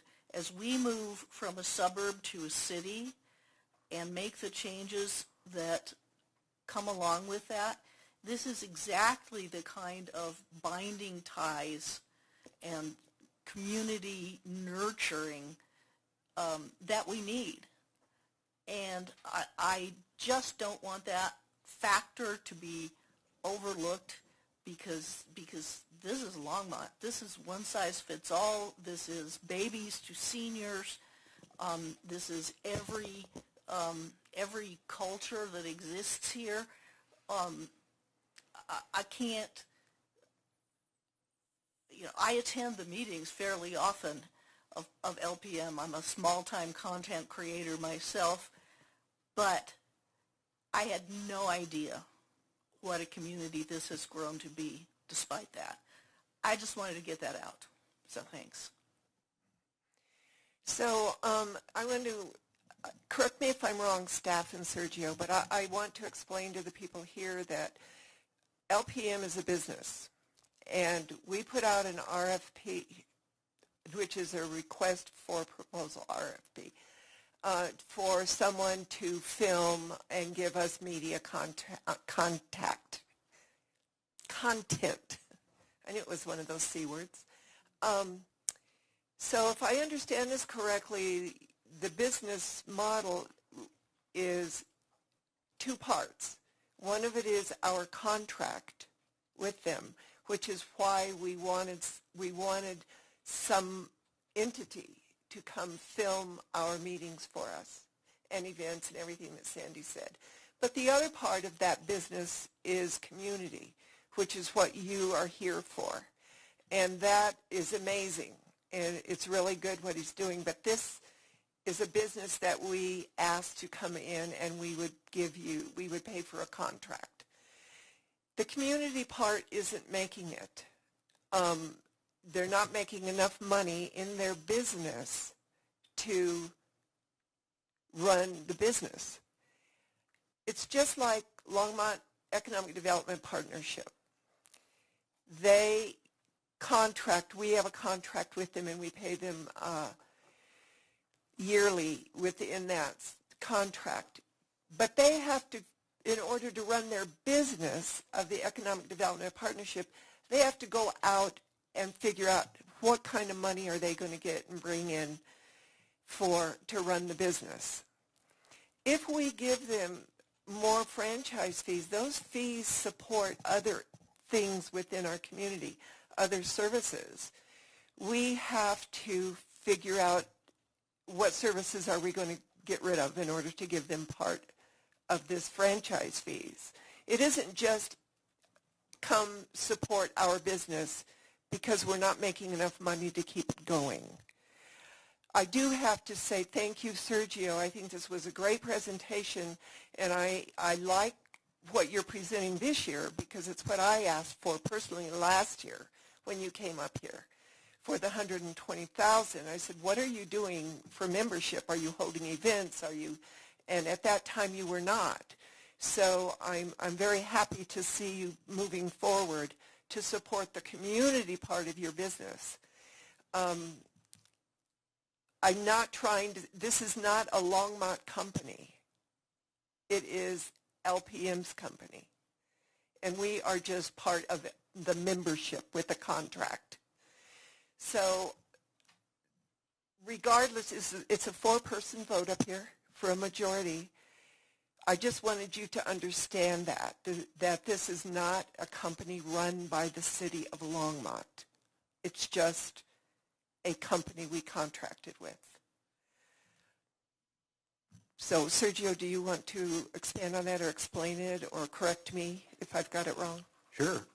Mayor Peck, so we're a 501c3 nonprofit. Mm-hmm. It's run by people who live here in Longmont. I started it, co-founded it. In terms of our business model, we have other ways that we generate revenue. It's not just memberships, it's sponsorships, it's grants, it's donations, it's class fees, it's equipment rentals, it's pro-service work, and of course the city contract. Those are all ways that we have explored and continue to generate revenue to support the business. What we're asking tonight is we want to continue to grow, as you heard tonight, not just from myself, but from other members of our community and people who live here. They want to see this place grow more. They want us to do more. They want us to provide more services for them and for the community. And we want to be able to do that. And with that, we need more franchise fees so that we can deliver more to them and to the city of Longmont as well. I understand that, and that's why I wanted to make it clear that those franchise fees support other services and we need to decide if we give you more franchise fees with a majority vote, what services are we going to cut?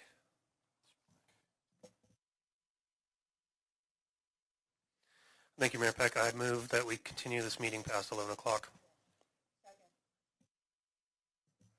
All those in favor? All right, passed unanimously. Councilor Waters. So let me just check. Shakia, Council Member Yarborough, I don't want to start making motions if you have questions or concerns you want to or points you want to make. I am, but I'm going to defer. I'm mindful that you had not weighed in and you might want to.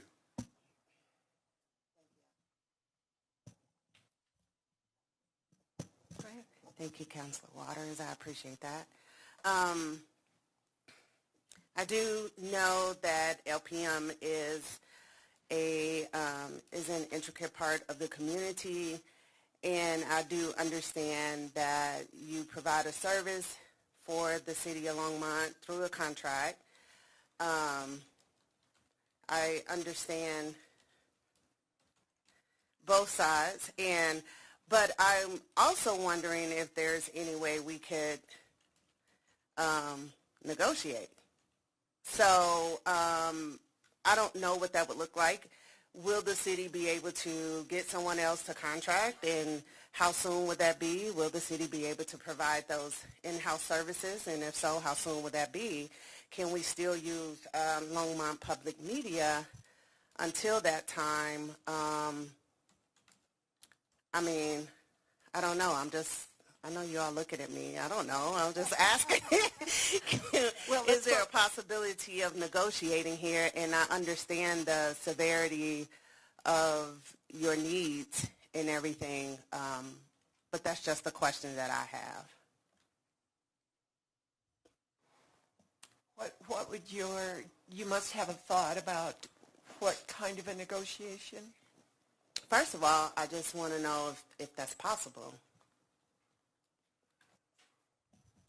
Mayor Peck and Councilmember Yarbrough, this is your contract, so you're certainly welcome to negotiate, put it back out to RFP, direct city staff to figure out services, however you'd like to proceed. Let me move this down.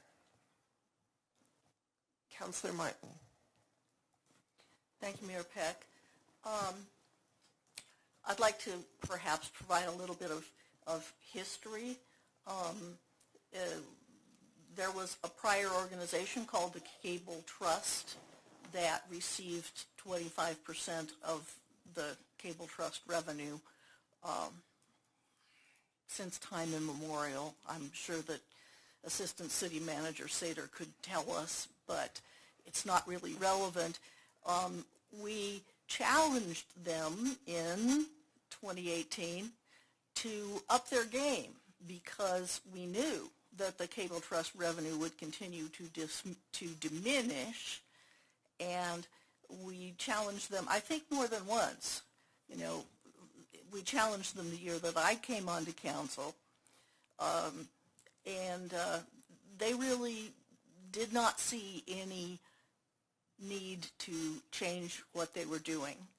And there was a pretty small, not diverse group of people who did everything that the Cable Trust facility did. So the council put a contract out, an RFP out, or required the procurement organization to put an RFP out, and I believe there were 3 bids. There was a bid from the Cable Trust that said we're going to do the same thing we always did for the same amount of money we always have, and you should make it up, City Council, if the Cable Trust revenue falls. And there was LPM's bid. They were then incorporated as the Longmont Observer, but it was LPM. And then there was a 3rd bid which promised to do more than LPM does, but they also had, I believe, they wanted an order of magnitude more money than LPM asked for to do this job. So to me, that is kind of the answer as to whether creating a new RFP now would be a good idea. I think that the value provided by LPM is far greater than the value that was ever provided by the Cable Trust, and for a sensible amount of money. There has been a pandemic. LPM did not have the opportunity to conduct live membership drives or live events until, this is really the first year, and we're really having a national debate as to whether the pandemic is actually over or not. So I think that they need some more time. And I think that the function that LPM is providing in the community in terms of binding the community, in terms of providing an ever more diverse set of services and attracting an ever more diverse and inclusive clientele is irreplaceable. And by the way, it's irreplaceable because it's going to take us years to expand the library's services, because some of these things, these digital services that LPM provides, are what a library would be if Longmont had a library the size that Longmont would have if our library was proportionate to our population. So I think that we should squeeze some nickels and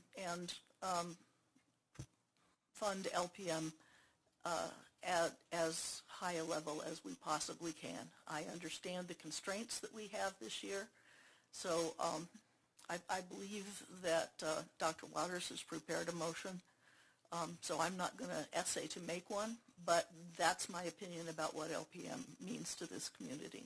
Okay. Councilor Waters. Thanks, Mayor Peck. I'll just comment about that original procurement process. I was part of the review panel, and just given what little I know about the environment today, it's hard for me to imagine we'd get. First of all, we'd be real late in starting right now. That procurement process started, as I recall, in the late winter, early spring of the year in which we did it in 2019, and we're way behind that curve now.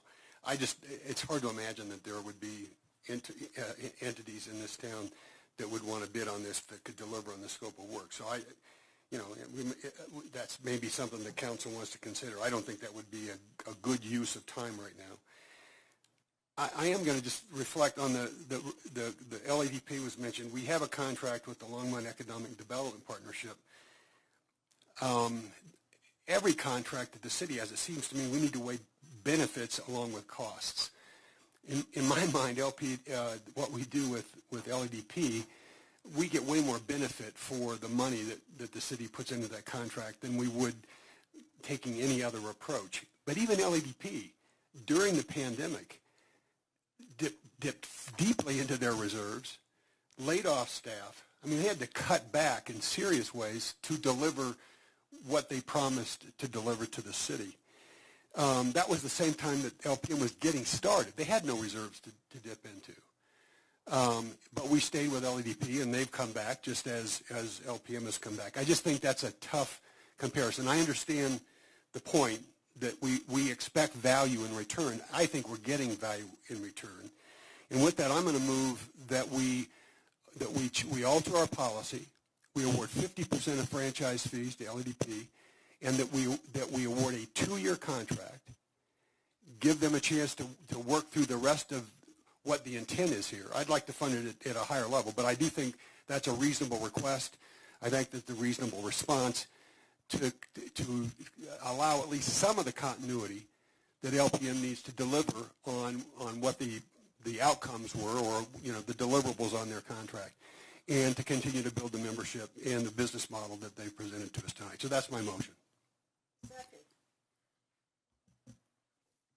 Do we have any discussion? I will not vote for this. I will stay with the contract that we have for a year with the 25%. I understand that you had a difficult time during the pandemic, which is why we gave the extra $120,000 and $117,000 for the 2 years in a row. And I wouldn't mind giving that to you again this year. But I don't know what services the franchise fees go to. I would have to know what we are cutting, because there are other entities that use the money as well. So I'll vote no on that proposal, on that motion. Councilor Hidalgo-Ferring. So, and this is directed towards Assistant City Manager, Ms. Cedar. So when we come back and look at this, the contract in its entirety, it will come back to us, correct? Okay, thank you. You know, I would really like to know what, and I don't want to put extra work on you, but what are some of, you know, what are we offsetting in order to fund this? You know, personally, I will be supporting this, and I think, especially in looking at, you know, the higher level, you know, that notion of internships and working in school. I mean, this is something that I've had discussion with you about city and P-Teach and all these opportunities to foster students into these professions. So, you know, I do support. I think this, you know, what they're asking for. I mean, I don't have a number, so I don't really know. But so you know, I'm hoping that we're not hurting ourselves too much in other projects or other contracts or. So I guess, you know, I kind of want to see what are we offsetting in order to fund this would be one part. And then, you know, as we go into looking at maybe possibly funding more in the future, what, you know, how much would that, you know, at a set dollar amount, how much would that entail? Does that make sense? Sorry, I'm getting really tired. I too am recovering from COVID, and I am exhausted. I have not been home since 6:30 this morning. So. Mayor Peck, Council Member Hidalgo-Ferring, one thing we could do is bring back some options for what you would cut in the current ongoing proposed budget in order to fund this direction, if you would like. The other thing I should mention is that they also do receive PEG fees for capital costs as well. So what you're talking about really is operating pieces for LPM, because they also do receive all of the PEG fees, which is, I think Jim's checking, $140,000, $150,000. But that doesn't go towards staffing. That doesn't help them operationally. That helps them with equipment and capital that way. Because, you know, you're giving us this direction, I think we have to bring back some other options for what other things that you would cut if that's what passes. Okay. Mayor Pro Tem Rodriguez. Thank you, Mayor Peck. I just want to point out something real quick. It's just pretty simple mathematics. I believe it was reported that 25% franchise fees is $152.5 this coming year. So if we did 25% plus one time 120, well, if it's $152.5 at 25%, 50% obviously is an additional $152.5. So it's a difference of $32.5 in 2023's budget. The real difference would come in 2024 budget if we lock them into a 2-year contract. So there's not really much of a cost difference for next year's budget, specifically if we go to 50% franchise fee without the one-time bump. Just to throw out those quick numbers for folks that are trying to balance what those two different things look like. Some other things that came up in this last week in some correspondence was talking about, you know, self-sustainability of public access. Most public access is subsidized. It's generally never self-sustaining in and of itself, as say, a corporate media interest might be. So I think as somebody who was a public access member under the cable trust in my teen years. It was subsidized then, but it offered a very small amount of programming, very small amount of resources compared to the new media landscape, where we're talking about all these different kinds of media, be it photography, be it videography, be it audio. So it's actually a much expanded list of services that obviously appeals to a much more diverse demographic, as has been mentioned. So I'm willing, based on those numbers, as well as the reach and the continually better content that's available from public access, to support the motion. Mayor, could I also offer one other option? So we're talking about ongoing versus one-time funding. It doesn't necessarily matter as much to LPM as it maybe does for the city in order to make sure that we can make all those things work. You could fund it at a 50% level with 50% of that, with 25% of that being one-time funds in 2023, change the financial policy so that by 2024 it's 50% ongoing.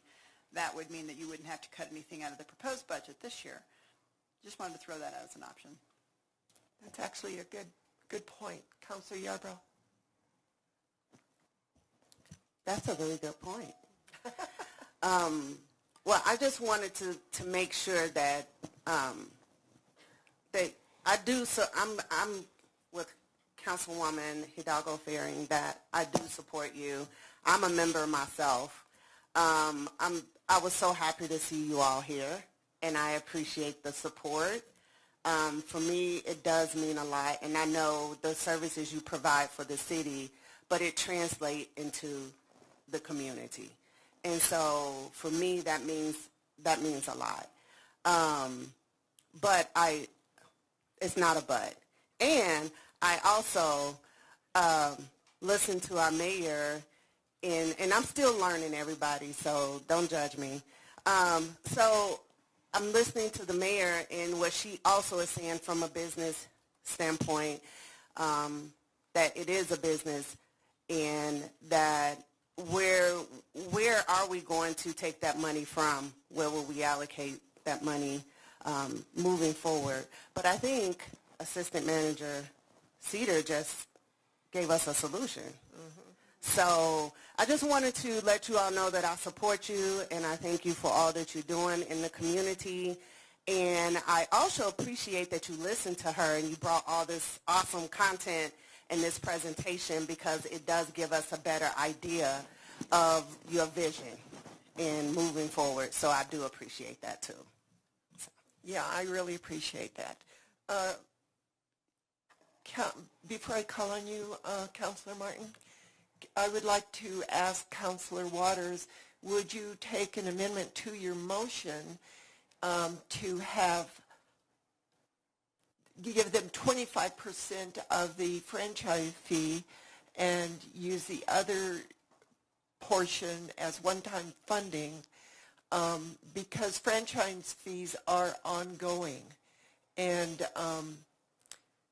let's see if what Sergio is bringing forth as his revenue, his new model for revenue, if that's working, and if it can start sustaining his business, then we can look at it later. But I am very hesitant, not knowing what we use those fees for, to just say, yes, you can have them as an ongoing fee, but we can give him the money as Assistant City Manager has indicated, with one-time funding to bring it up to the 50% that the franchise fees would be.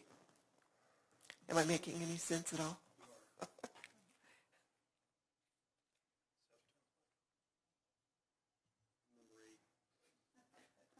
No, I'm not going to accept a friendly amendment to my motion. This is a public good. We referred to this as a business. They formed a nonprofit years ago. It was the nonprofit that bid this. But this is a city investment, not unlike we make in a whole bunch of public goods for all the right reasons. This is not the same as a gas station or a commercial television or anything in that kind of sector of the free enterprise system. This was proposed to bring to life a public good, which is public access. They're doing it by trying to leverage the resources they're getting from us.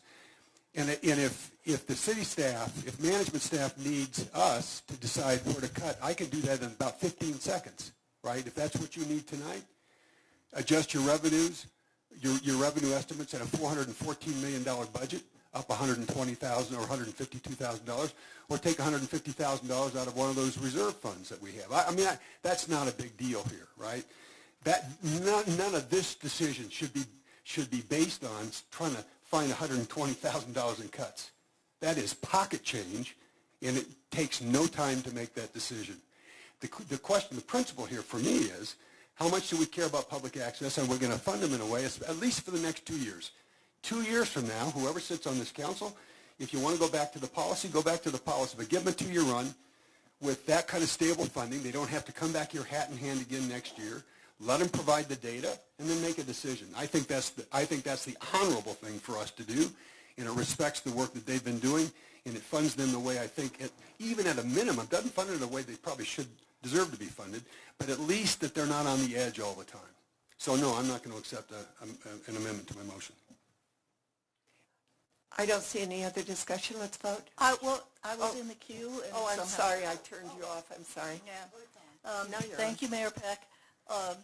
I wouldn't have taken that amendment either. I didn't quite understand, Sandy, what you said, but it seems to me that, we're all in agreement that we can find $30,000 somewhere, and if you need to allocate the $120,000 of one-time expenses to cover the gaps in other programs, let's do that instead and give LPM some running room.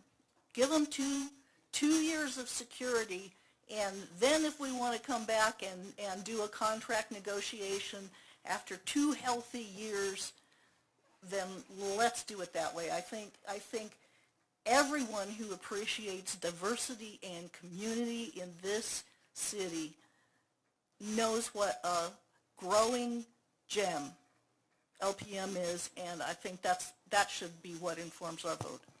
Okay, I'm going to call the question.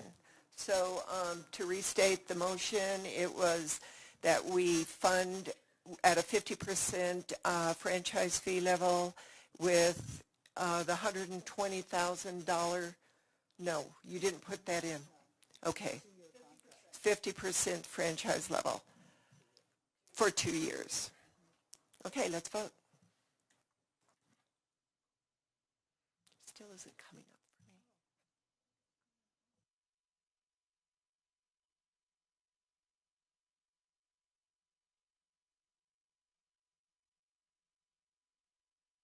That passes with, I am the only one that voted no, so that passes. Thank you very much for everybody who came. Thank you, Mayor and Council.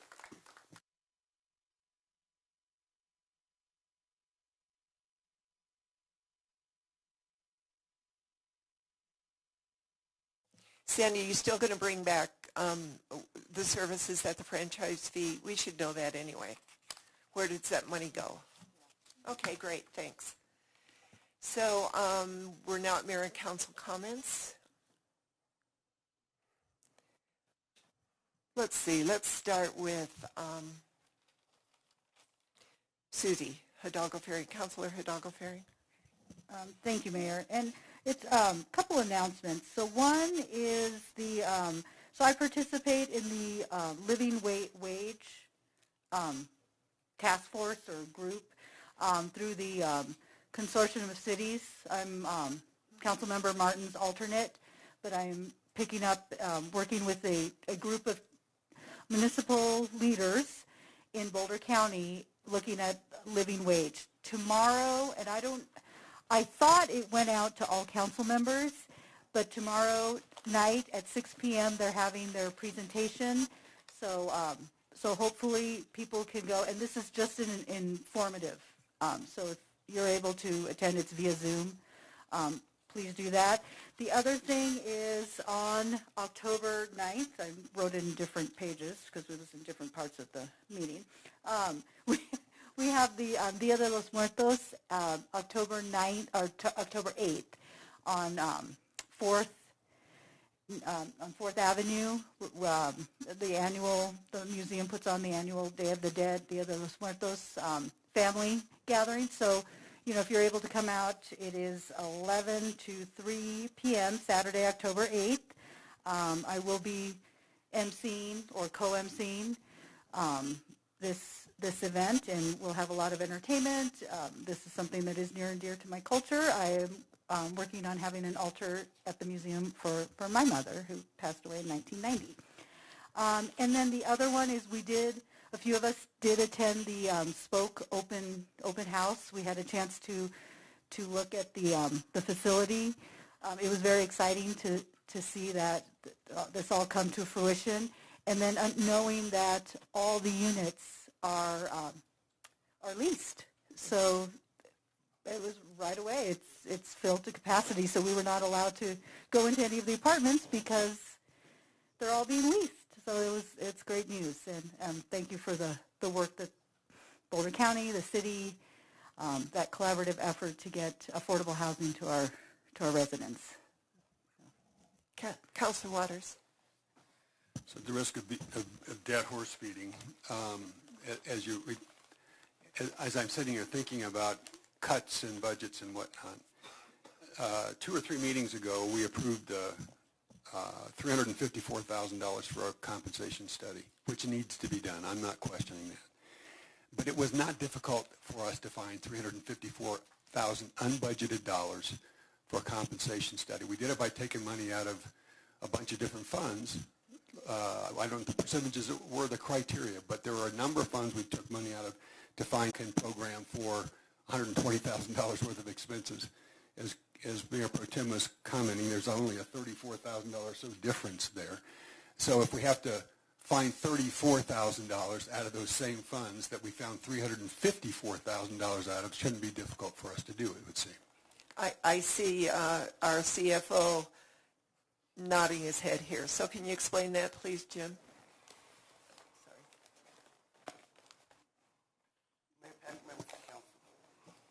Excuse me, Mayor Peck, members of council, Jim Golden, Chief Financial Officer. We try to uphold your financial policies when we put our budgets together, and we will figure out a way to accomplish what you're trying to do and still do that. And I think we will propose a policy next week to accommodate that. But to answer your question, you just talked about one-time expense money.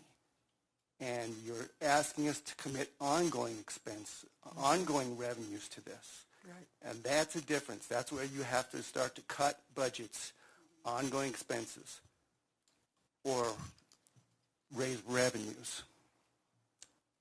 Okay, so that's what we will come back with some options for you to consider next week. Okay.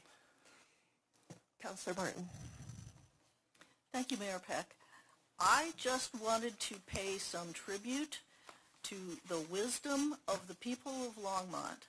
I have never before heard so many intelligent, thoughtful, and informative comments in public invited to be heard in my 4.5 years on this council. I, of course, am a supporter of LPM and was really thrilled to hear from all of you. But also, I was really glad to hear from environmentalists who understand the need for climate adaptation, and I hope that if we're going to have to fund those people with grant money, we make that a big priority. I see a thumbs up from the back of the room because it is a big priority, and I care about that a lot. The whole community is beginning to care a lot more about traffic safety, and it's terrible that we had to lose someone who will be so much missed by so many people in this community to do that. But I would like to point out that what people were calling for has a name. Nobody used it. City of Boulder and the City of Boulder County both have ongoing commitments to work toward a process called Vision Zero. Longmont considered that a couple of years ago and said, well, we don't need to commit to it unless it's going to start costing us grant money if we are not resolved to reach that. I think it's time for us to reconsider that. Not necessarily, as a matter of urgency, but as a matter of policy. So I will be moving next week to add that to a future agenda with no time limit. And again, thanks everybody. You were just great tonight. City Manager remarks. Speaking of the Vision Zero, Phil's already working on that because we are seeing that from some of the state funding. most of those concepts are embedded in what we have, with the exception, I think, of the speed limit piece. And so I had that conference. Just wanted to let you know we're already on it because it is connected to grant funding. And so I'll work with Joni to have an update on that. Other than that, no comments, Mayor, Council. City Attorney? We will bring it back. No comments, Mayor. Thank you, Eugene. I think that's it. We need to have a motion to adjourn. Second. All those in favor, raise your hand. We are adjourned.